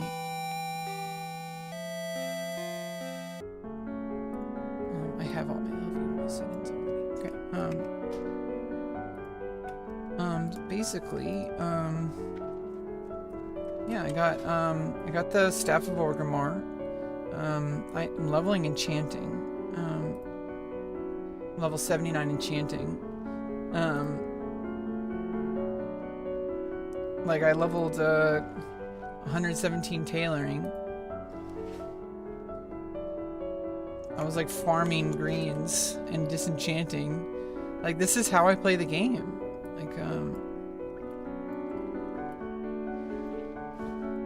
Like I dedicate myself.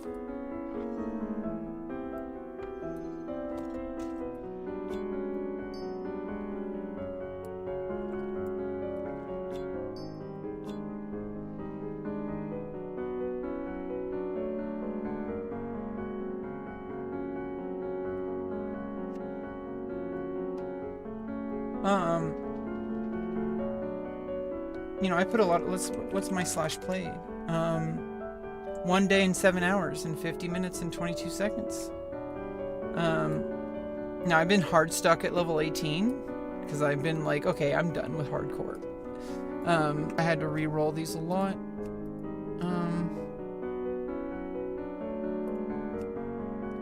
How much gold did I save up? Undefias. Okay, come on.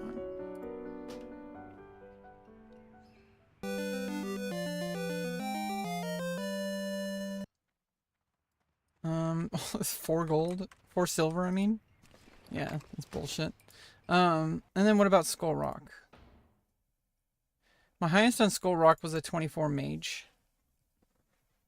And I did like the free transfers and stuff. And I had re-rolled a mage. Mage, for some reason, is like my hardcore class. I feel like because mage has like a lot of survivability stuff, right? Like mage has like the, you know, a lot of like you can freeze, you can slow. So it's like there's a lot of survival. So I feel like for hardcore, like my best was mage. I did really well in mage. I was also, I think I'm getting pretty cracked at warrior as well, but which is kind of ironic because that's usually the one that people is like the hardest. That's how I am. It's kind of how I am as a person. Like I suck until I don't, and then I really, really get cracked. Like that's kind of how things work with me. But like it you know, sometimes it's a sudden shift, sometimes it's like a really long-term change. It's not always, you know, everything in life is dynamic, you know.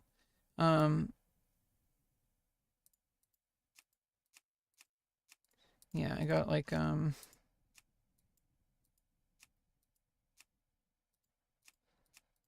I did not really do. I kept re-rolling by the same names, so I think I have like my graveyard are on like the other era servers. Yeah, like my paladin, which is ironically named. First of all, if I had a cleave group, that would be one thing.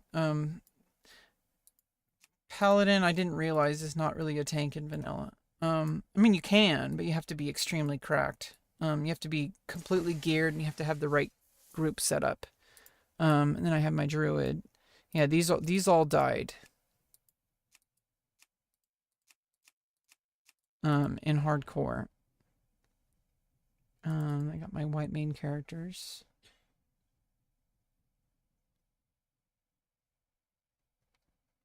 Yeah, these all died. That's like a name. Yeah, this was my first oh no, yeah, this was my highest, I think. Level 21 mage. I died in Red Ridge. Yeah. From one of the dragon whelps. I have it on a clip too.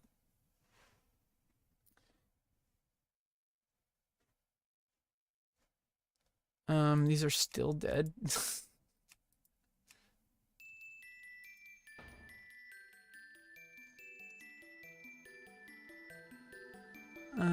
Yeah, so yeah, it's classic era. Season of Discovery, I have a priest leveled up, but I only got to like, yeah, I got to level 34. Season of Discovery. I was leveling up warrior.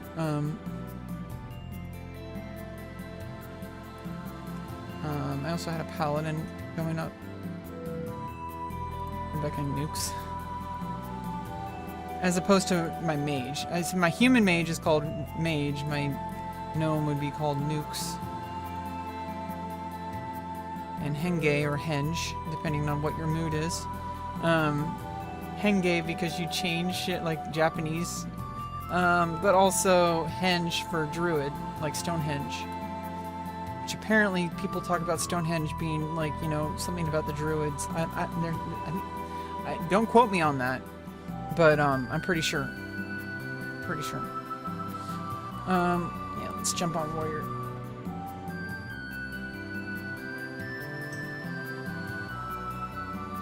Yeah. Good old warrior. Good old reliable, dependable warrior. My favorite. I'm a warrior at heart. I'm a warrior in real life too.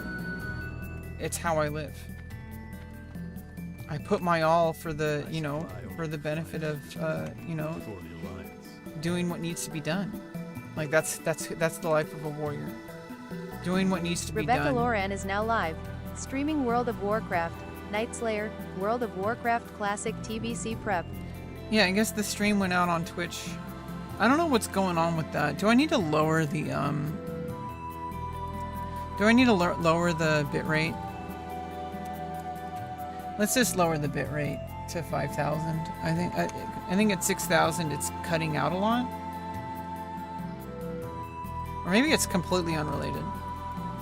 YouTube has the stream still.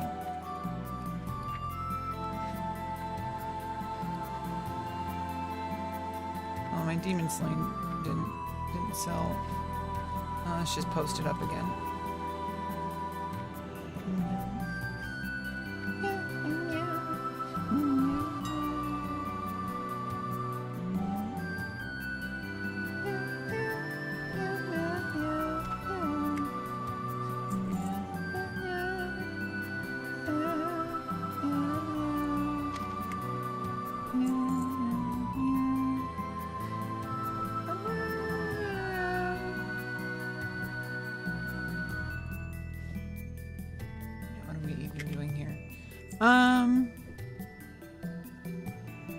Good question.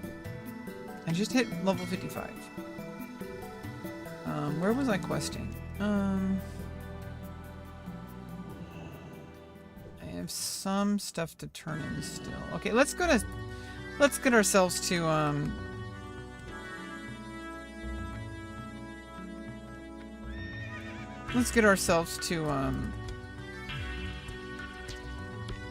what's it called? Moonbrook. No, not Moonbrook. Moonblade. Yeah, I got a quest turn in. And Moonblade. From Moradon. Okay, let's go start there. Because that's a long trek. And let's just... You know, you just gotta take the frickin',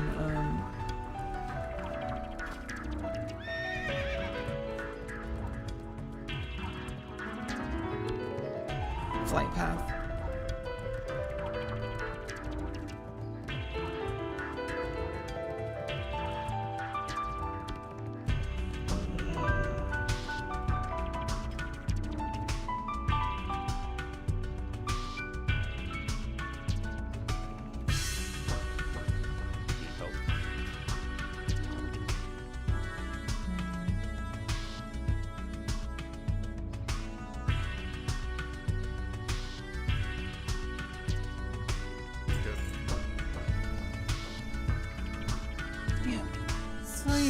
Sometimes I just like slowing down, like really not trying to like put like 100% of my energy into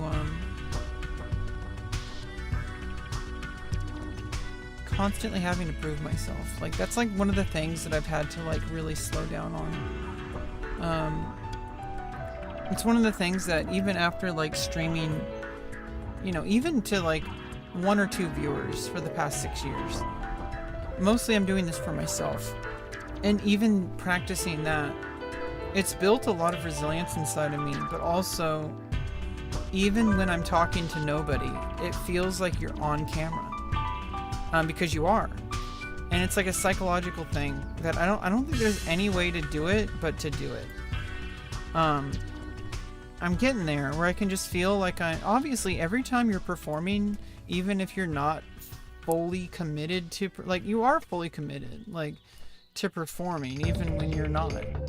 Like, every moment of our lives is a performance, even when we're not on camera, because we have 2 cameras right here. We're observing our own life. We're performing for ourselves, first and foremost. Depending on our religious or spiritual beliefs, we might be performing for, things outside of our understanding as well.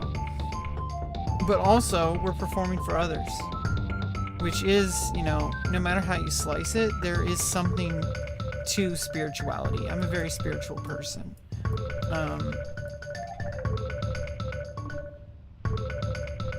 I'm technically considered within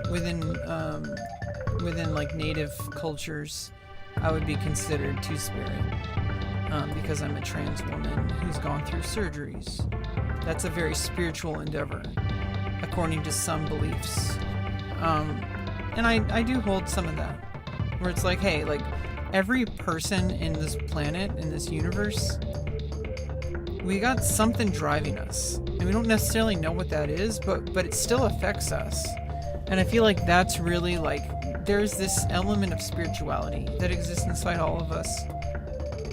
And even if you don't, like, practice it, even if you don't really take it, like, you don't have to. I think there's, like, this misconception about spirituality, where it's like people feel like it's like some kind of, like, religious duty or something, which is fine.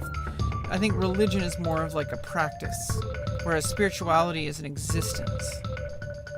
Those are like 2 sides of the same coin. Like religion, how much you are dedicated to practicing your spirituality, that becomes like a religious practice. It's not always like when we talk about religion, it's not always like an established religious, like, institution. Those are more like social things. I'm talking like religious in the like as a verb, or like as an adjective or whatever, like when you do something religiously, for example, like an adverb. For some people, World of Warcraft is their religion. Some people might make fun of them, but it's where they find peace. It's where they find themselves. And it may not be for everybody, but for a lot of people it is. And you could consider that spiritual.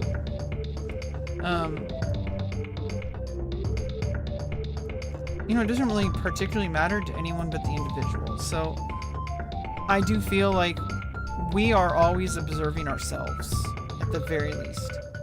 And so even when there's nobody here, our actions matter because we're performing them for ourselves, because we record them into our long-term memory, hopefully, at least subconsciously. And so every time we do something, there's like an element of performance, but it takes a lot of practice to just like let things go, especially like while you're on stream. Playing on stream is a lot different than playing off stream. I started my stream today because I thought I should. It's a certain type, like just talking about things. That's usually the reason I start my stream, is because I want to talk about something. And so we talked about a lot of stuff already. It's already been 1 hour and 50 minutes. We've already talked about a lot. I think I've been talking the whole stream. I don't do that when there's no camera on, when there's no microphone on. I'm not sitting here talking to myself. I mean, maybe. I mean, you don't know that. I'm not sitting here talking to my screen if my stream isn't on. I'm not doing what I'm doing right now unless the stream is on. Even if nobody is watching, I'm watching. There's always at least one viewer, which is me. Because I'm doing something that is an activity. And I'm collecting my thoughts. I'm organizing my thoughts. I am journaling out loud. Which I think a lot of people might make fun of people for doing. But I think that's like I was saying earlier. about people having like projections. Some random viewer coming to the stream comes in, why are you streaming to 0 people? You're a loser. You're not making any money doing this. Why are you doing? It's like, first of all, you have to listen to their assumptions. You're not making money doing this. That's assuming that I'm doing this because I want to make money, which is not even why I'm streaming. So you're already lost. You're already completely off base. And if you're in space and you're traveling through the solar system and you like fire a rocket at it to make sure, like it adjusts course by like a millimeter, and then over the course of like a year, it's like way off and out of the solar system. You've already started from an assumption that's based on your own beliefs and what you've seen other people talk about or other people do. And you're comparing me to that. And that's not true. I'm a different person than what you think. I'm streaming for my own reasons. I don't need to explain them, but I have. But I don't need to.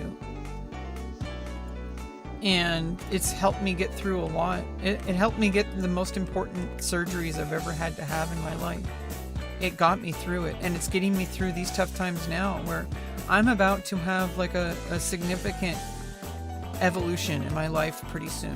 I don't know exactly how soon, but I have an important meeting coming up within the next few weeks. And it's going to change the course of my life in a positive, profound way. And I'm going to finally move out of this trailer. And I don't know exactly how that's going to look. It's still not set in stone, but I know it's on the way. And once it happens, it happens.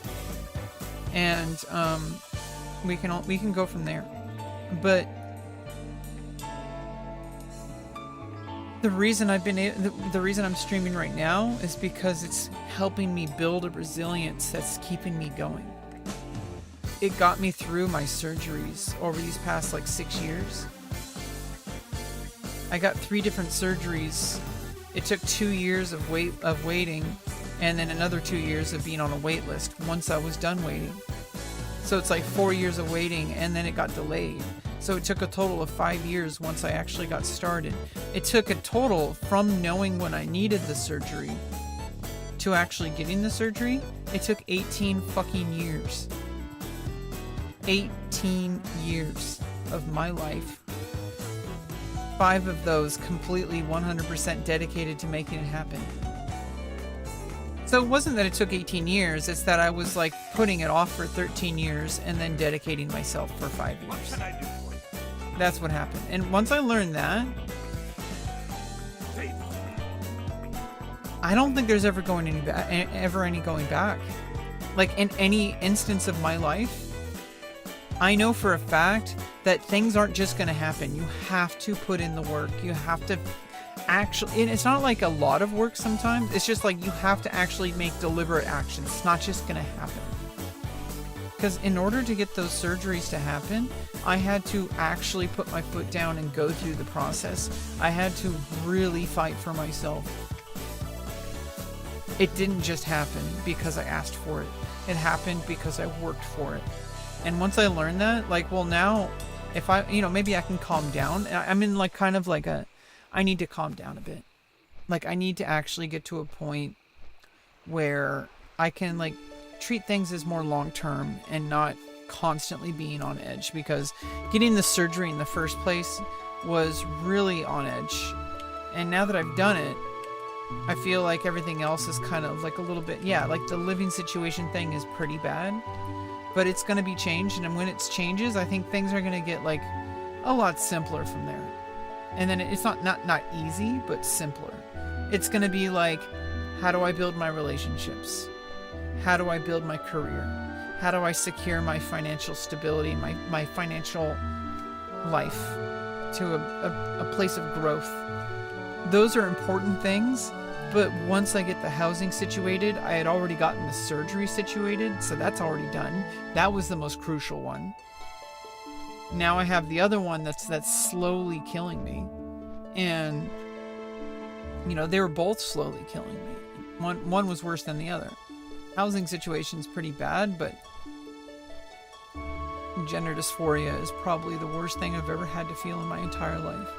And now that it's over, I am so glad I did it. So glad I got all those surgeries. Like, I am done forever. It's just like getting gear in World of Warcraft, if you really think about it. Once you get the gear, you're done with that particular benchmark. You have permanently leveled up your character, unless you accidentally, like, vendor it or something. But, you know, we're not going to talk about that. At the very least, once you get it, you have achieved that, and even if you deleted your character, nothing can delete the fact that you got there in the first place. You're never going to reverse that. So, like, that's the important part. When I think of World of Warcraft, or I think about life, once you reach a certain goal, even if you quote-unquote take 2 steps back or whatever, you have gotten to that permanent progress in the first place. Even if you go back down, like you delete your character on accident or in rage or whatever. You shouldn't do that. But even if that happened, nothing can undo the fact that you leveled and geared that character in the first place.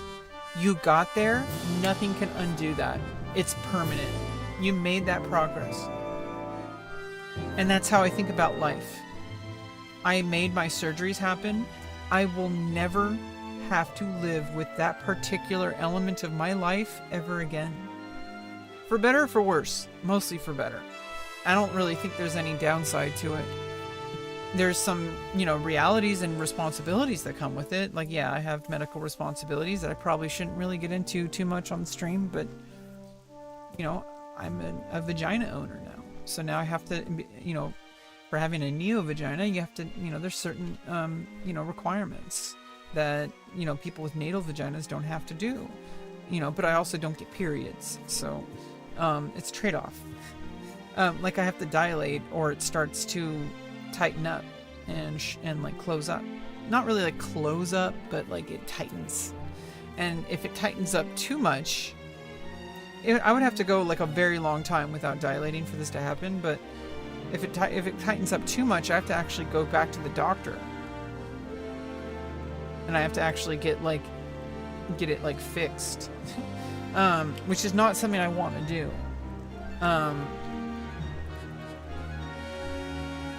But,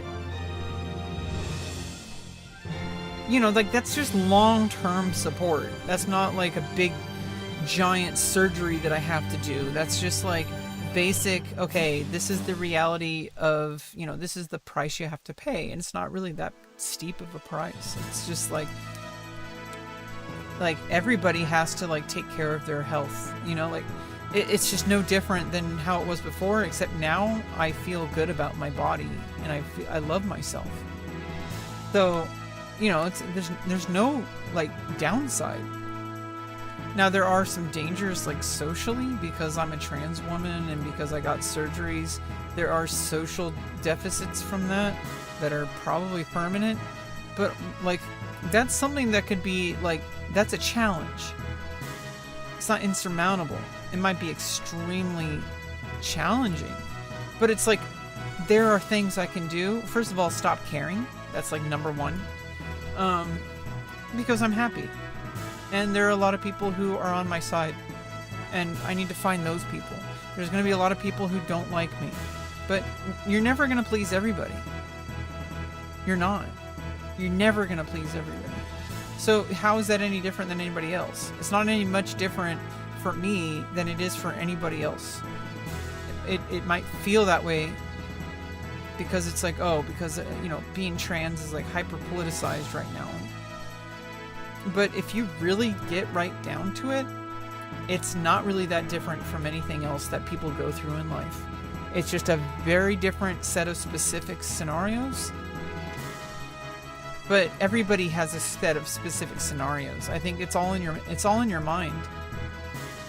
Because yeah, there are things that are common, but I think that's also a different trap. Because if you have like a quote-unquote normal life, you're going to overlook things that you know that are profound because you dismiss them as everyday. But really, if you think about it, every single day is a blessing. You know, if you're depending on, different religious beliefs, some people say that, this day was not promised. It wasn't. You're alive right now. That's a big deal. You could just as easily not have survived. And you're alive right now. That makes you really strong.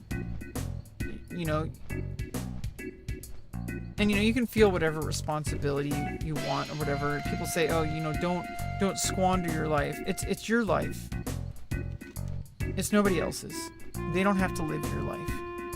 That's the one thing I can, if I really wanted to boil it down to, what lesson I've learned from taking 18 years, 13 years and then 5 years of dedicated, mind-numbing, psychosis-inducing effort to get to where I needed to be with surgeries. The one thing I could probably boil it down to the most to what can I say that will benefit all of society from the lessons I've learned?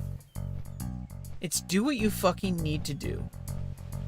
That's the one thing that I could probably, impart onto people. Do what you need to do. No one's going to do it for you. Now, people are going to be there for you. There's going to be helpers. There's going to be, supporting cast. There's going to be, antagonists. There's going to be all sorts of, things going on your journey. But what it really all boils down to is no one's going to make you do what you need to do. And so, do what you need to fucking do. Because if you don't do it, you're going to live in regret. And people say, oh, don't get the surgery, you're going to regret it. What if you want children? What if you want to... it's for example, people who get vasectomies, for example, or get their tubes tied. And they don't want to pay for, they can't afford, saving their egg or saving their sperms in a sperm bank or an egg bank. That's really expensive. It costs, I think, a few $1,000s a year. Plus an initial investment. Something like that. And even then, it's not the same. Because it's that's your sperm or egg. Nobody fully understands how this stuff works. But science understands it. But we don't fully understand what's the difference between a fresh sperm and one that's been frozen. And in the end of the day, it's nurture versus nature. So if you have a house that's full of love.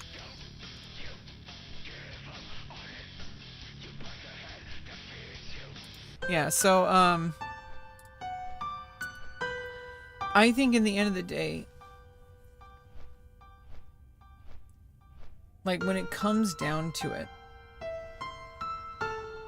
I am better off having tried and found out, and luckily for the better, which is what I assumed, 99.9998% sure, was the right idea, and it was continually incremental.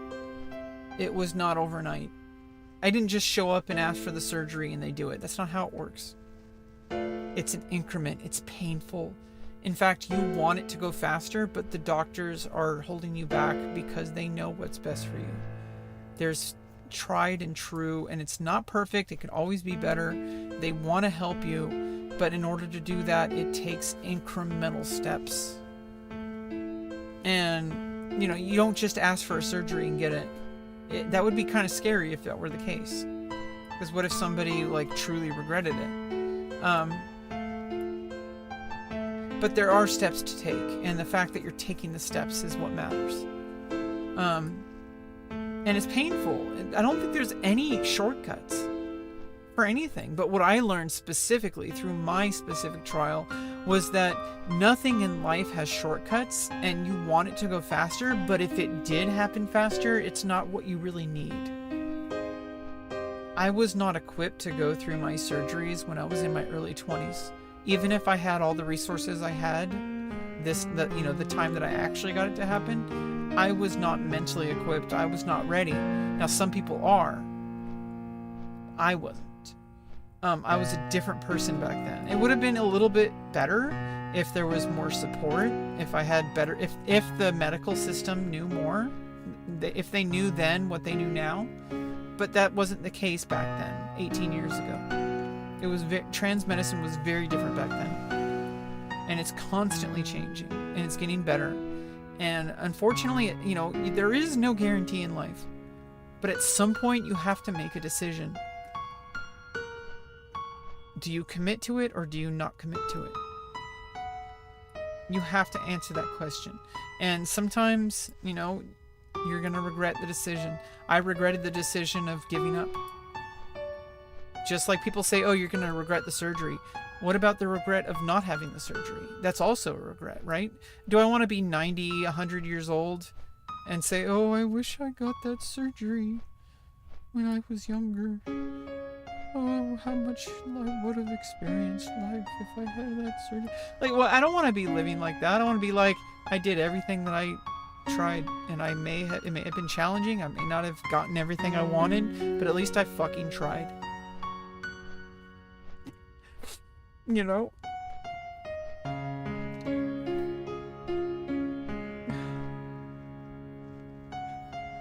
And I don't think there's really anything else that you can do in life than just try.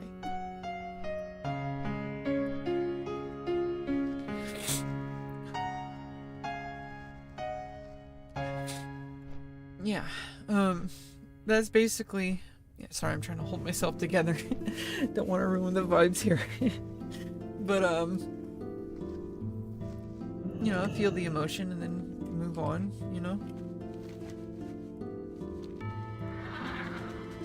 Because, I mean, some people, there is no light at the end of the tunnel, but they still find where they need to be. And you, in the end of the day, no matter where you are situated in life, if you're in the worst situation, if you're in the best situation, the absolute only thing you can really do is make one decision at a time and commit to it or not. And committing to it has its consequences. Not committing to it has its consequences. There's always a fork in the road. Right? There's always a fork in the road. And you have to choose which one you take. And sometimes there is clearly a wrong one and clearly a right one. Like, obviously, if I want to get to Moonbrick, I have to, Moonglade, I have to take this route. Like, if I went the other way, it would have just... that would have gone towards the quest objectives. That's a different path. I'm not trying to do that. I'm trying to go to Moonglade. And maybe, is there a flight path in Winter Spring? Yeah, I should probably get the flight path in Winter Spring as well, while I'm here.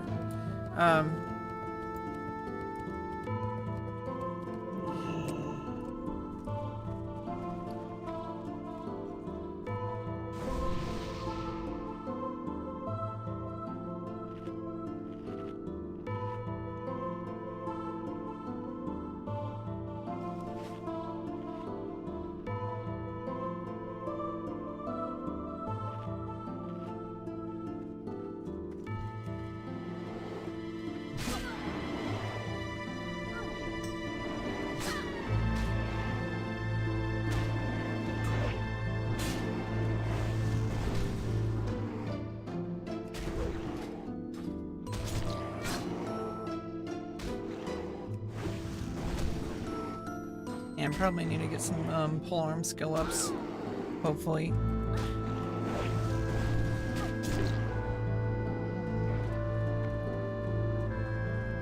Don't have an intelligence scroll.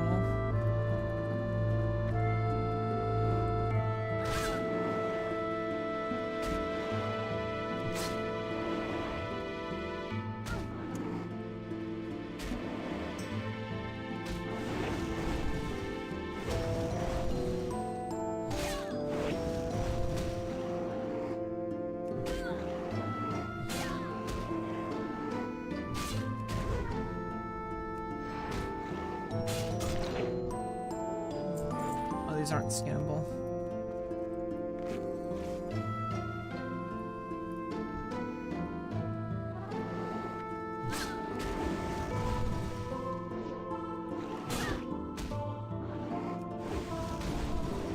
Yeah, I mean, like, that's probably the biggest thing, is people are always scared. It's like, you know, analysis paralysis, right? yeah, it's important to like weigh your options, you know, obviously, but at a certain point, inaction is also a decision. At a certain point. Obviously not right away, but at a certain point, like I waited 13 years of indecision. And, you know, obviously things worked out, and maybe that was just how it had to happen.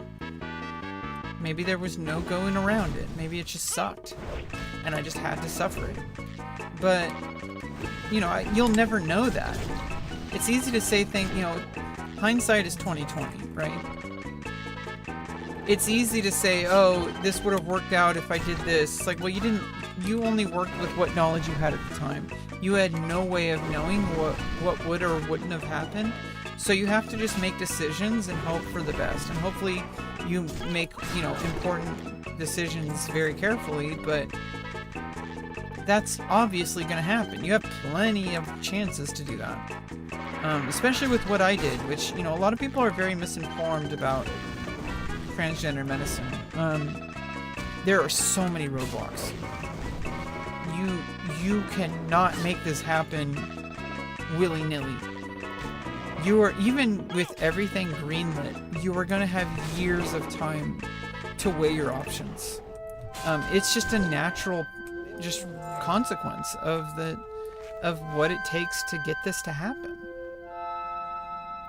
Plus, you also have to get psychoanalyzed and get, like, you know, approval letters, and it's like, yeah, you could. Oh shit. Okay, don't kill me. You could. Oh, oops! I think I went the wrong way. I think it's down here. Uh-oh. Did these attack me? Oh, fuck, they do.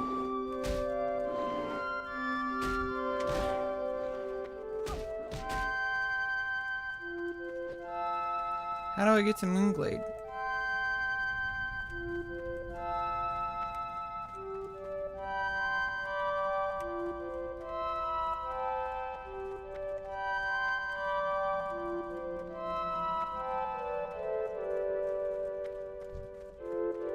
The hell? It just teleported.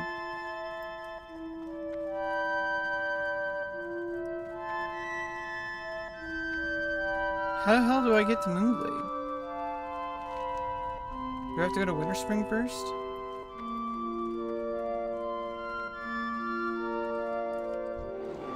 Oh, fuck.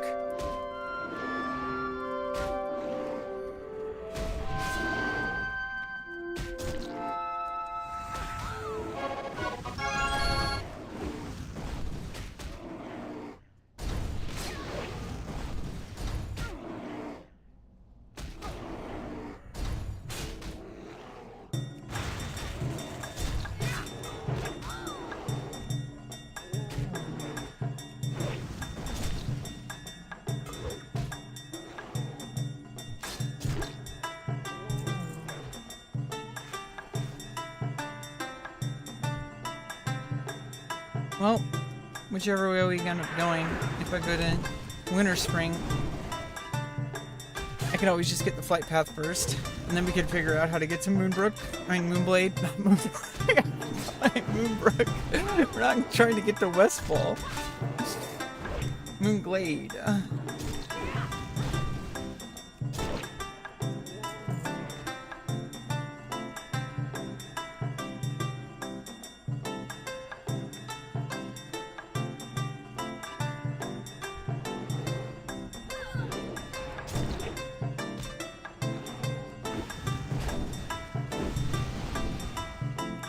But yeah, we don't need to talk about that. I've talked about that a lot. It's really like kind of mind-numbing. And I got a little bit emotional. We already dealt with that. It's fine. Okay, I guess we're going to Winter Spring.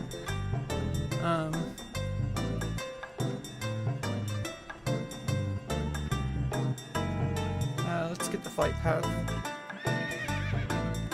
How do I get to Moonglade? Is it up there?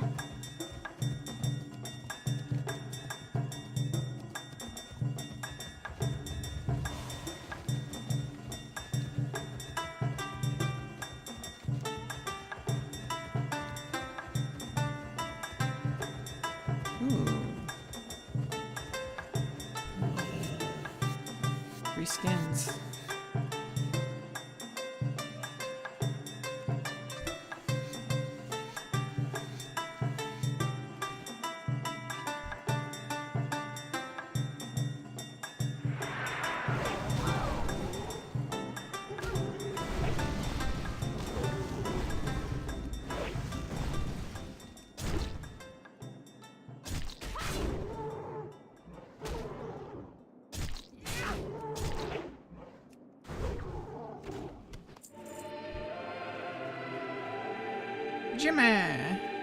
Jimmy Protein.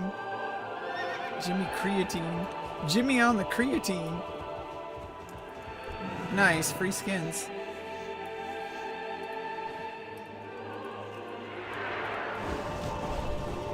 Jimmy on that creatine grind.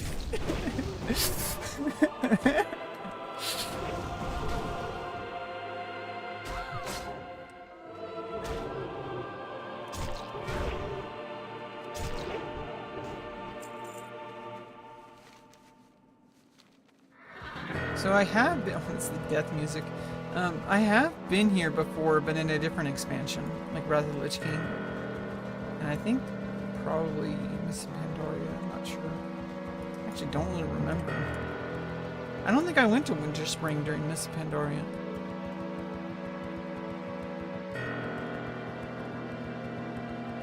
Getting to level 90? I don't think I did. I think I would just kind of like went straight to Outlands, pretty much, on Mists.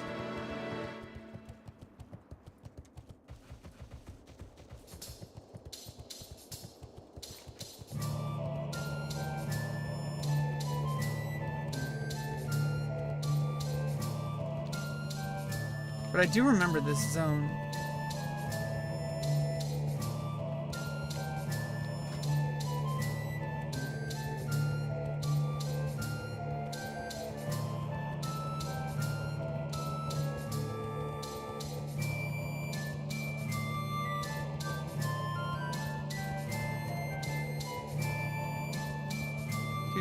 Fishing. I need to get the higher level fishing rod next. Extra. So right now I only have the +5 one.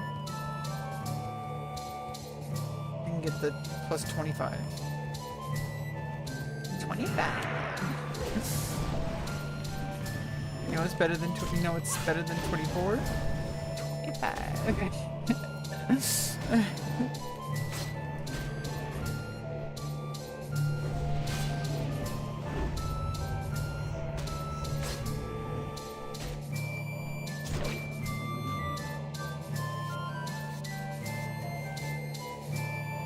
Chimera leather.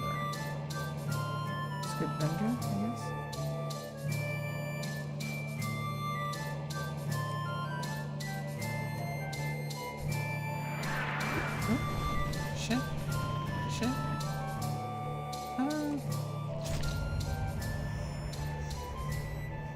Horde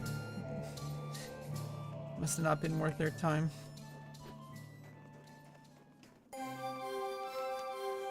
I never know if they're in a group or not. Like if there's multiple hordes. Or if it's just some dude just doing some random gathering. Yeah, I generally have a rule like leave them alone and hopefully they'll leave you alone. But if I see them and they're aggressive, I don't know, this is why I need to get, you know, max level and get better gear, because I want to be, like, ready. Like, you know, don't start a fight, you know you can't win. You know, it's like...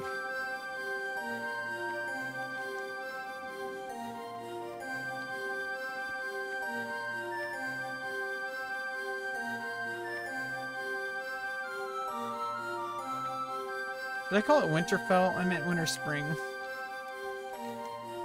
It's Bellwood, not Winterfell. Wait, what is Winterfell? Is that from a book?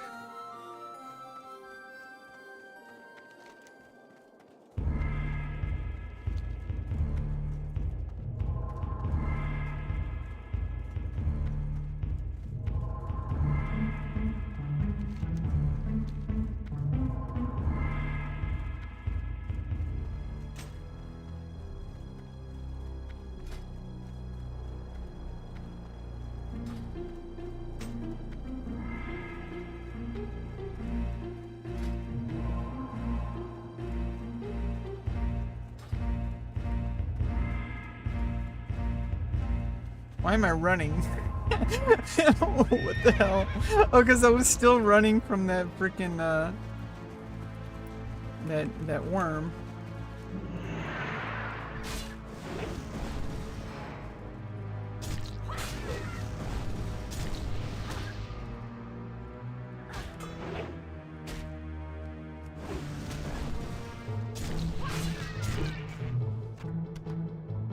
Oh, it's a beast, but it's a bird. Okay.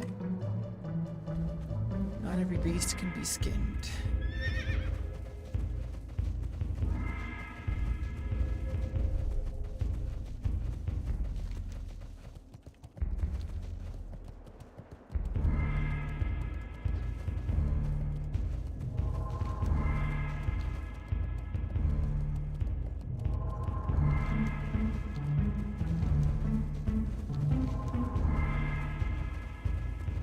Okay, now let's actually try to go to Moonbrook this time.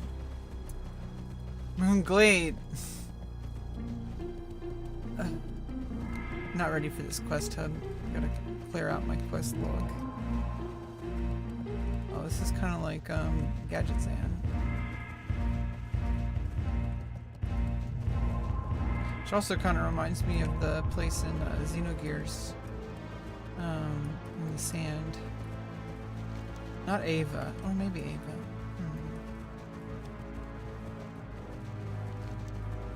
No, there was like this like kind of random like location in the sand, like not Ava, but there was like an in-between like kind of Nowhereville. Okay, let's go back to Falcon. How do we... Oh, what the fuck? Farewell.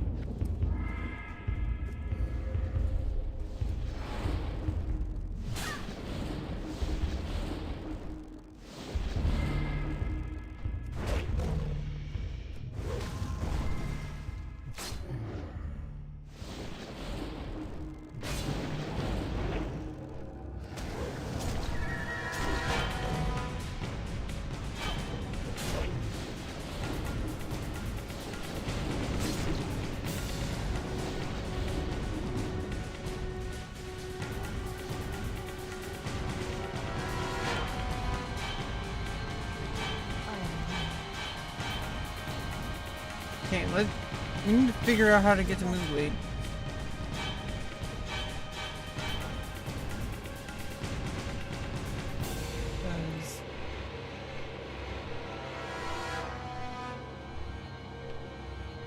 You have to go through there, but like there's a whole bunch of... Maybe I just have to go through the mobs. Try to clear them. I know I can take 2 at a time. But like they aggro. There's like a whole bunch of them there. How do I get into Moonglade? So I can turn in that quest. From Maradon.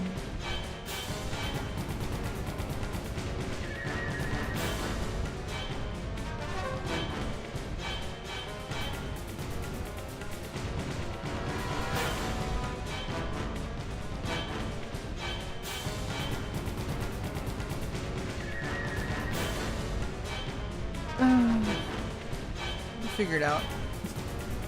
At least we got Winter Spring. White path.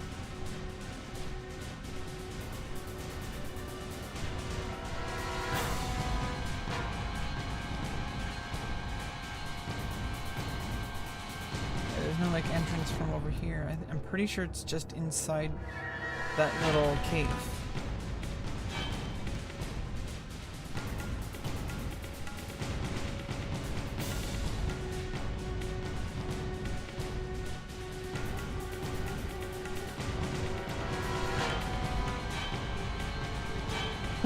Oh yeah, and Last Bella, sorry I missed you 31 minutes ago. Thanks for the follow.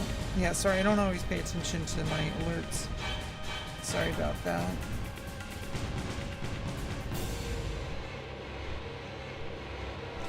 And 2 hours ago I got a follow from a bunch of 5s. Okay, let's try this again.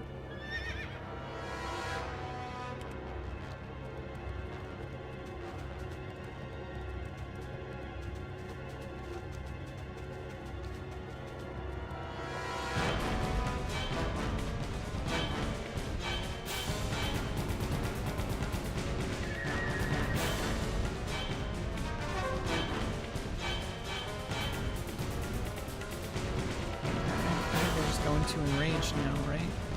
In the next 5 levels.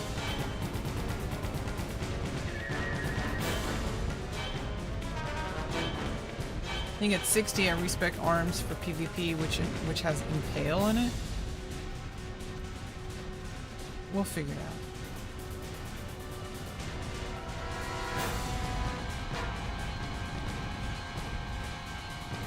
Huh.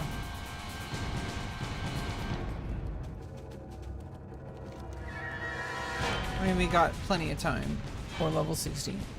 Level 60, we're gonna go through a complete overhaul. We're gonna respec both of our talent trees.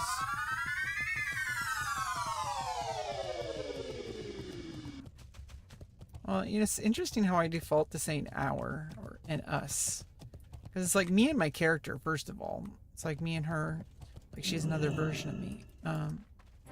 But also like me and, you know, you guys. It's just like I just kind of default to that. It kind of says a lot about me, doesn't it? Like, just I'm very like, I pick up on these things way more than what I've noticed a lot of people do. I don't think it's required. I don't think I would fault anyone for not picking up on these kind of things, but like I've noticed that about myself, that like I pick up on things that a lot of people don't. That they kind of just take for granted, or they just ignore, or they don't really think, or they downplay it. Okay, that shaman doesn't want to, you know, fuck around. Oh, maybe he does. You want to fuck around and find out, buddy? Do you like WoW HC? I do like hardcore, but I want to play. I never played the original game as it was meant to be played, and so I've been putting a lot of time into Nightslayer, and I'm having a blast. I'm loving playing all my alts, you know, figuring stuff out, doing PvP, you know, doing a lot of things and finding out what works and what doesn't, dying, respawning, running back, having good times, good memories. I'm loving it. And I don't know if hardcore, I'm not, you know, I haven't, it would be one thing if I had already played the game a lot, like a number of years, and had multiple, you know, max levels, and was like ready to really like, you know, I love hardcore in its own way, but it's a lot slower, it's a lot more grindy, it's a lot more about, you know, survival, which has its own enjoyment. It's a fundamental different game mode. Which I do enjoy. I don't think you have to be insanely experienced at the game. A lot of PPL begin the game with HC, I feel like nowadays. Yeah, I think it's because of OnlyFans. A lot of people are really into it because of streamers. Which I think is great, because it's a whole bunch of people, myself included, who actually really fell in love with the game because of that. And it's like, and then I switched over to, you know, Nightslayer, switched over to like a you know, a world PvP server instead. After falling in love with it by playing hardcore. Because hardcore showed me the appeal of the game in its own way, even though it's a different game mode. And so,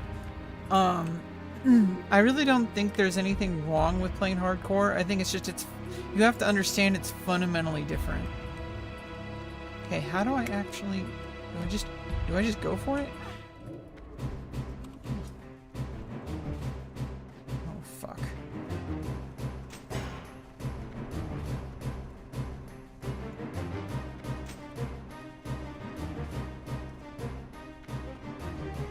Shaman.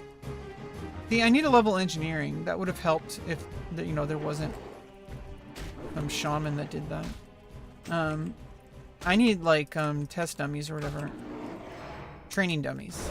Yeah, I need I'm getting to the point where I need to actually level engineering. It's about time, because I need like training dummies and shit. Like this is unacceptable for this. You know, I'm starting to approach level 60. Okay, we can't make any excuses anymore. We need to level engineering. Training dummies would have absolutely like made this a lot more possible without having to randomly rely on some orc shaman already running through.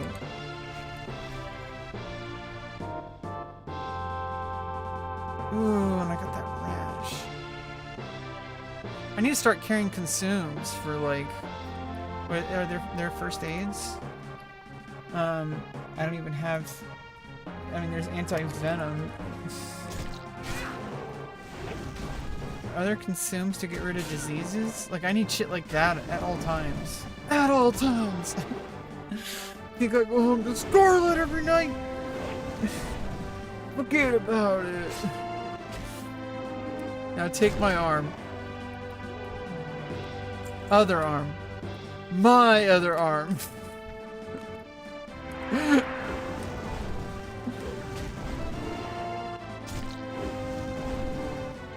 Can you bring me some chopstick?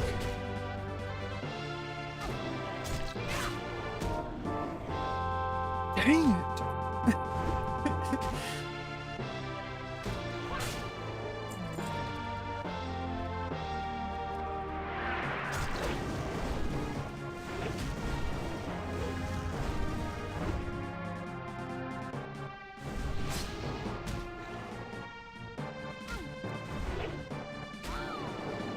Yeah, I mean, I was even just showing my hardcore characters earlier. Like, last OnlyFans run, I got, you know, I was along for the ride like a lot of people.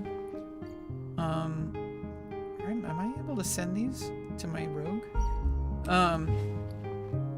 I got along with the hype. You know, and I played on, you know, on hardcore when that came around the second time, and the first time. I played on Alliance the first time, I played on Horde the second time, and like on the Anniversary realm. So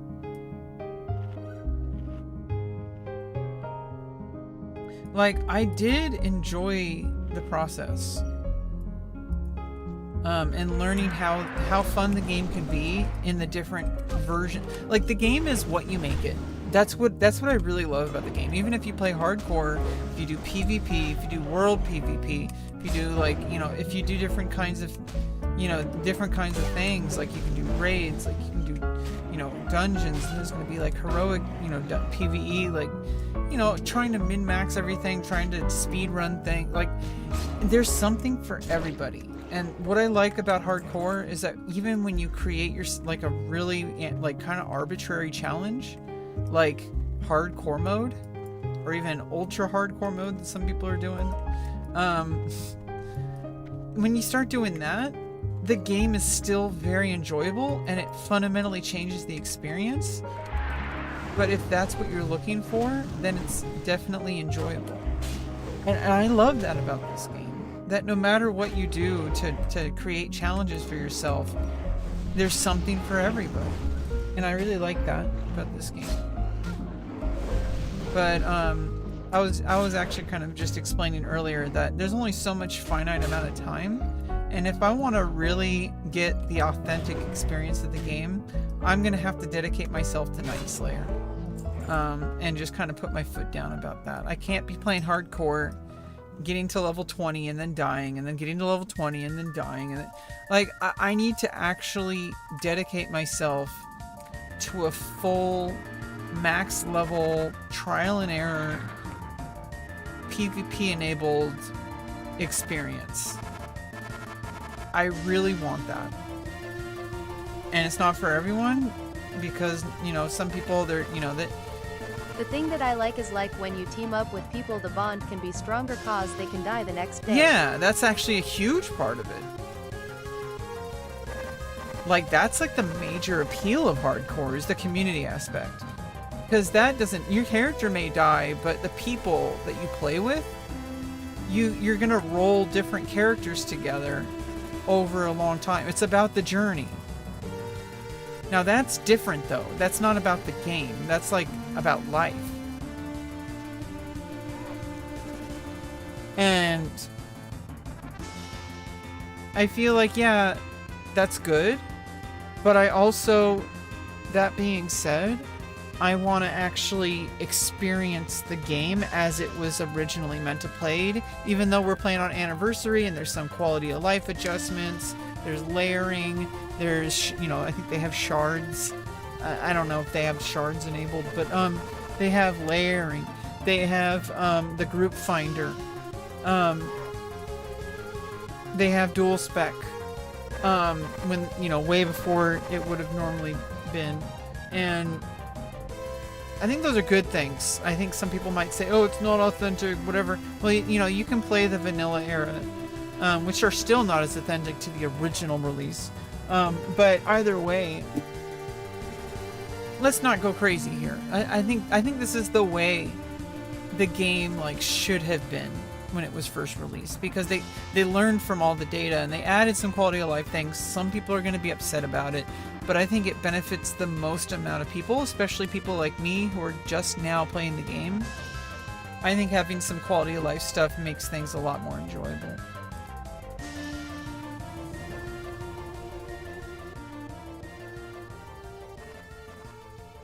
This symbol of his sacrifice.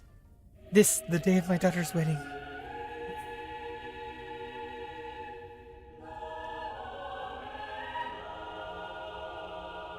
But yeah, I'm also, if I played hardcore, I would build there's always like the fear of missing out, right? The FOMO. If I played hardcore, I would miss out on what I'm doing now, which is building an identity with the community here, with my guild here, which I'm slowly building. I mean, I even rolled a druid to have a comp with some of the people in this guild. They want me to be a boomkin, so I'm going balance on the druid. Because they wanted me to. And that's like community, okay? Like that is community too. In a different way, because there's no fear of losing your character, but there's a different kind of camaraderie. Because then there's like PvP stuff and it's more like like there's that. And I think I agree with S-Fan.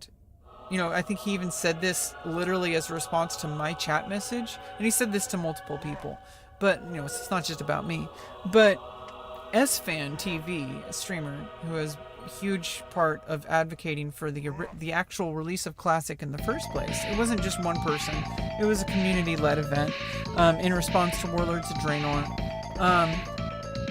Like, there's people like Soda Pop, and there's some unknown people. There are people who are former employees at Blizzard. Like, you know, getting a whole bunch of, like, you know, signed petitions to make Classic happen. All that kind of stuff. But like, you know, S-Fan was saying, you know, hardcore, even though it's really fun to watch and it's really good for streamers and for like streaming, because people can see the stakes, they can cheer for their favorite streamer. Like, it's not just about the game, it's about the overall experience. Like, the streaming world that we live in today is very different than it used to be 20 years ago. Gaming is very different today because of live streaming.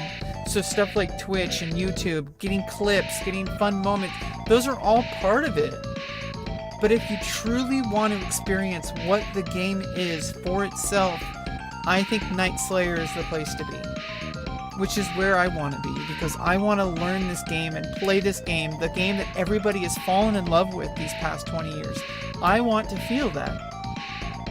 I don't want to squander it by jumping onto the bandwagon of hardcore, even though that's so tempting and there's so many things I'm going to be missing out on from not playing hardcore. But I think missing out on Nightslayer through the progression is going to be even more of a... going to be even more missing out. Now, that being said, I don't know what the whole hardcore situation is going to be for TBC, so maybe I can just roll some Dream Scythe characters. You know, like whatever. I don't know how they're going to do it for TBC hardcore for OnlyFans 3, but you know, it's going to be an add-on. So it's like, either way, I don't really know how that's gonna work, and there's always time. I like leveling alts. I can show you all my alts if you're still here.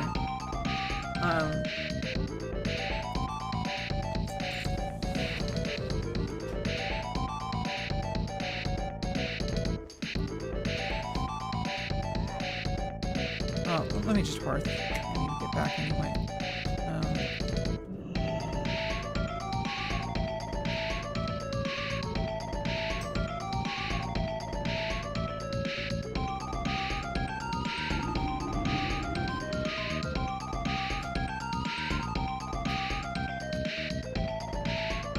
You know, so like I level a lot of alts because I'm a team player.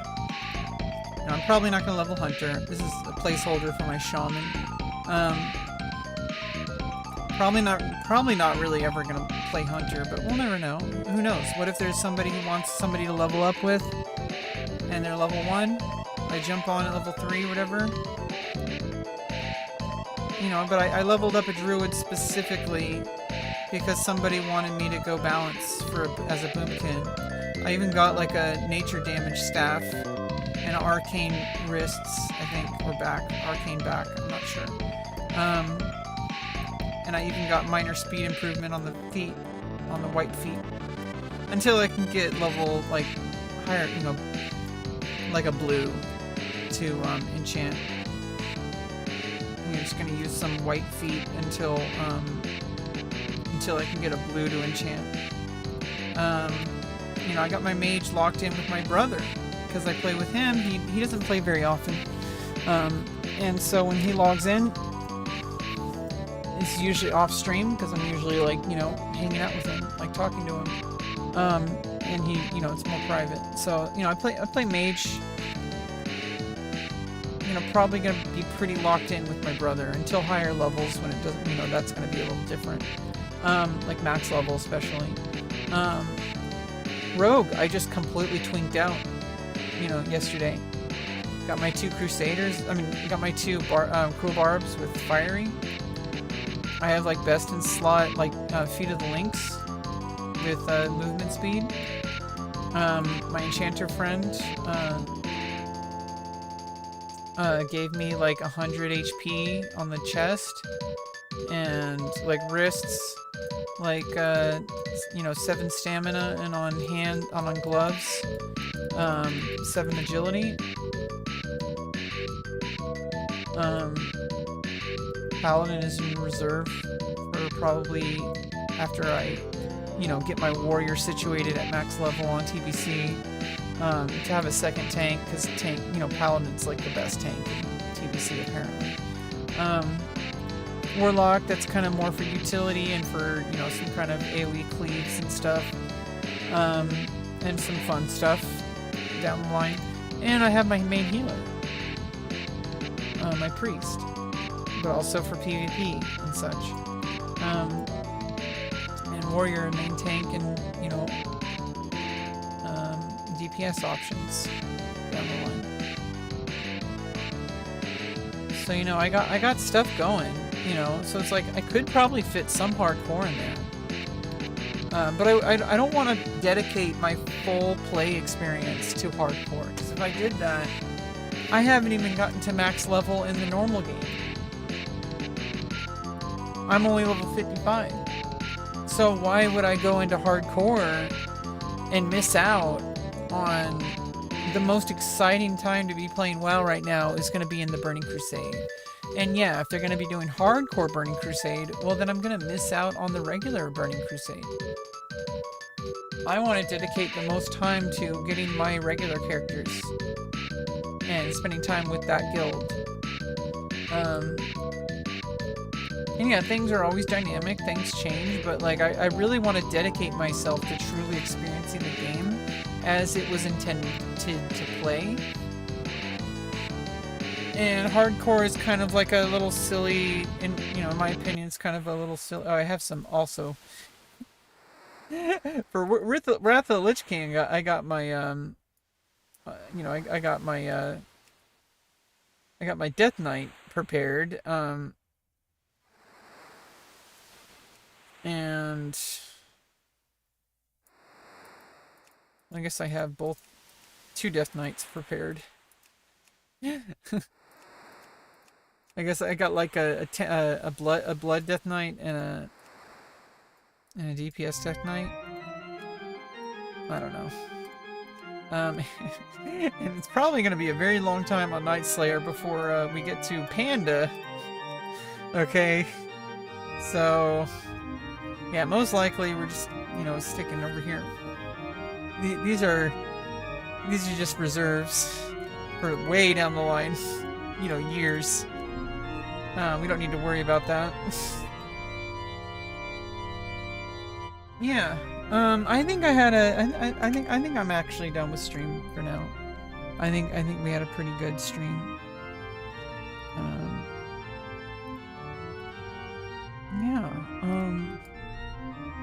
Yeah. I think things sometimes we get like a little bit stuck in like decision fatigue or decision paralysis. Like, should I go this way? If I go this way, I'm going to miss out on this thing. If I do this way, I'm going to miss out. At some point, you just kind of have to make a decision. Am I going to level my warrior? Am I going to go after this piece of gear? Am I going to farm? Am I going to group up with this team? Am I going to do hardcore? Am I, like, all these questions, if you do one thing, it means that other things get neglected. And you always have to just say, hey, I'm going to make a decision, I'm going to stick with it, and then I could reassess later. Because regardless, you're making progress. Make a goal, go after the goal, then find a new goal. And reassess as you do it. But most of the time, I feel like if you just commit to it, it's actually faster. At least mentally. Because what I did is I could have just said, oh, I could just go without cruel barbs on my rogue. No, I dedicated a full day and I just found every single possible person to run dead mines, except rogues, to clear dead mines as many times as possible yesterday. And guess what? I ended up getting what I wanted. I got both cruel barbs and I put fiery on it because I also did some farming on warrior to make sure I could pay for fiery. And some fishing. I made it happen. And sometimes when you just like go all in and don't stop until you reach the goal, it can be very grueling and it can also really burn you out. But at the same time, I feel like sometimes that's the better option. Because as soon as you get it, you can take a deep breath and say, I did it. Next thing. Let's move on to the next thing. And then, like, you just keep targeting something, move towards it, obtain it, and then reassess. Find something, move towards it, obtain it, reassess. Find something, move toward it, obtain it, reassess. And that's just like the general loop that I go through with World of Warcraft. And I think that's like probably, in my opinion, the most enjoyable way for me to play the game is to find something that I really want, go get it, and then change goals. And yeah, sometimes you're going to have multiple goals because things take a lot longer, etc., etc. Sometimes things are literally time locked, like, raid lockouts. So literally, like, raid lockouts, I can only do one a week per character. So that's why I have so many alts. Because I have multiple goals, but for each character, I have a main goal. And I have like some side goals. But like for each character, I have like one main goal that I really want to reach. And then I treat them all as if they're the most important character. But I obviously am further along on some, like warrior and priest. I'm further along. I put a lot of time into grinding out my priest. I put a lot of time into grinding out my warrior. And then I started other ones though. And so they're going to get there too. And some of them probably aren't going to reach 60 within the next few weeks because I got to focus my time on warrior. But, leveling gets a little faster, like I guess like 30% faster. Like 15 to 30% faster on TBC. So I'm probably eventually and we're going to be in TBC for like a year to year and a half or so. So I'm probably gonna get max level on all my characters by the end of TBC and Wrath of the Lich King, and then we have 10 more levels to get on each character. But once I have everything at max level, then it's just a matter of getting those final levels and then getting geared, which is a lot. But if you can only do one raid a week if I have every single character at max level on every single class, except Hunter.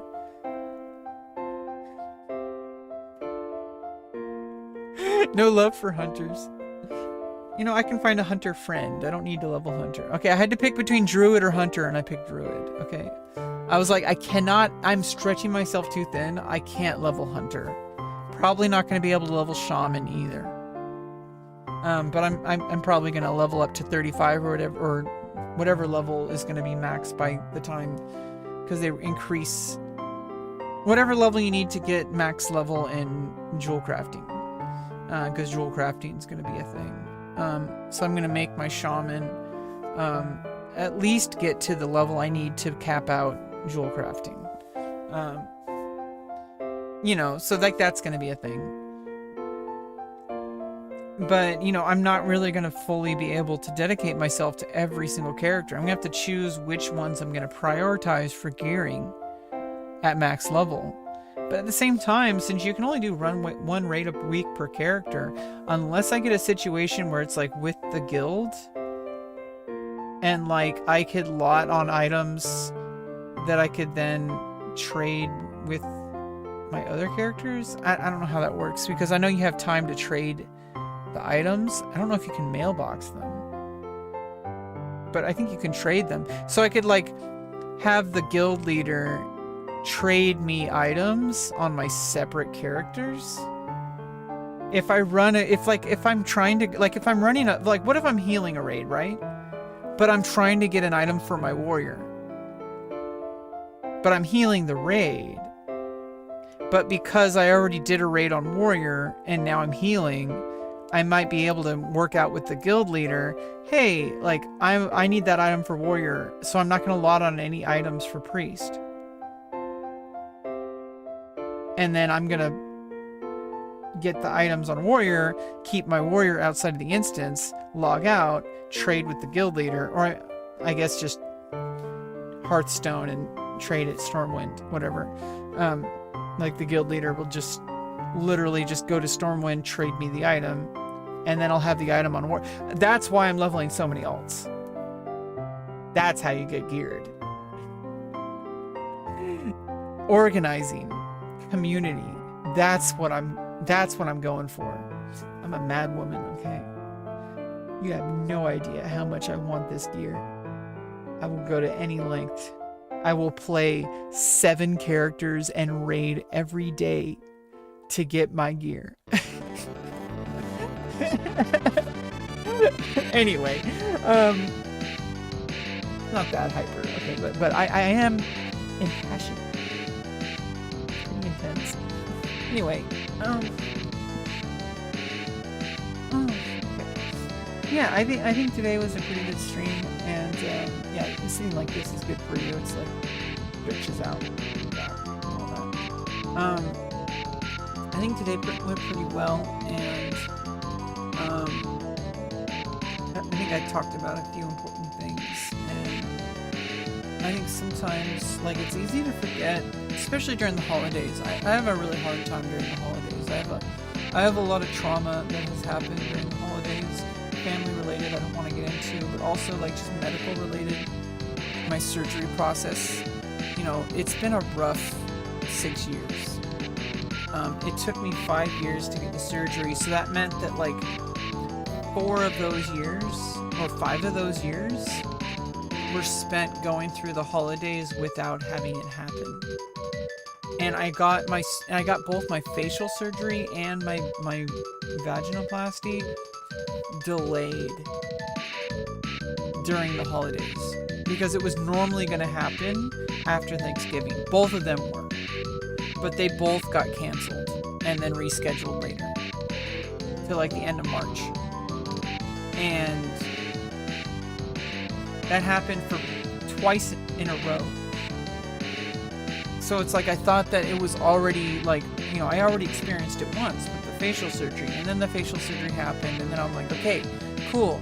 The end of the year, I'm gonna have my vaginoplasty, and then because my diabetes stuff wasn't fully taken care of, my surgeon canceled and said, you need to get that diabetes under control, and then we can talk about rescheduling. And I lost it. but I didn't use it because I focused. I found a goal, just like in World of Warcraft. I found a goal. I did everything I possibly could to get there, and I got my A1C down in a single month from 7.2 to 6.7. 0.5 decrease. That's insane. Because it's a 3-month average. Usually I only get like 0.1 points per month. It would have taken like several months if I had gone really normally, but I grinded. I was like exercising like crazy. I had like my diet and my insulin dosage like locked in. I was completely crazy, and I did it. And then I got my surgery back on the table, but it was really traumatizing. And just like a lot of just kind of loneliness, some of it is like related to this living situation. But that's changing soon too.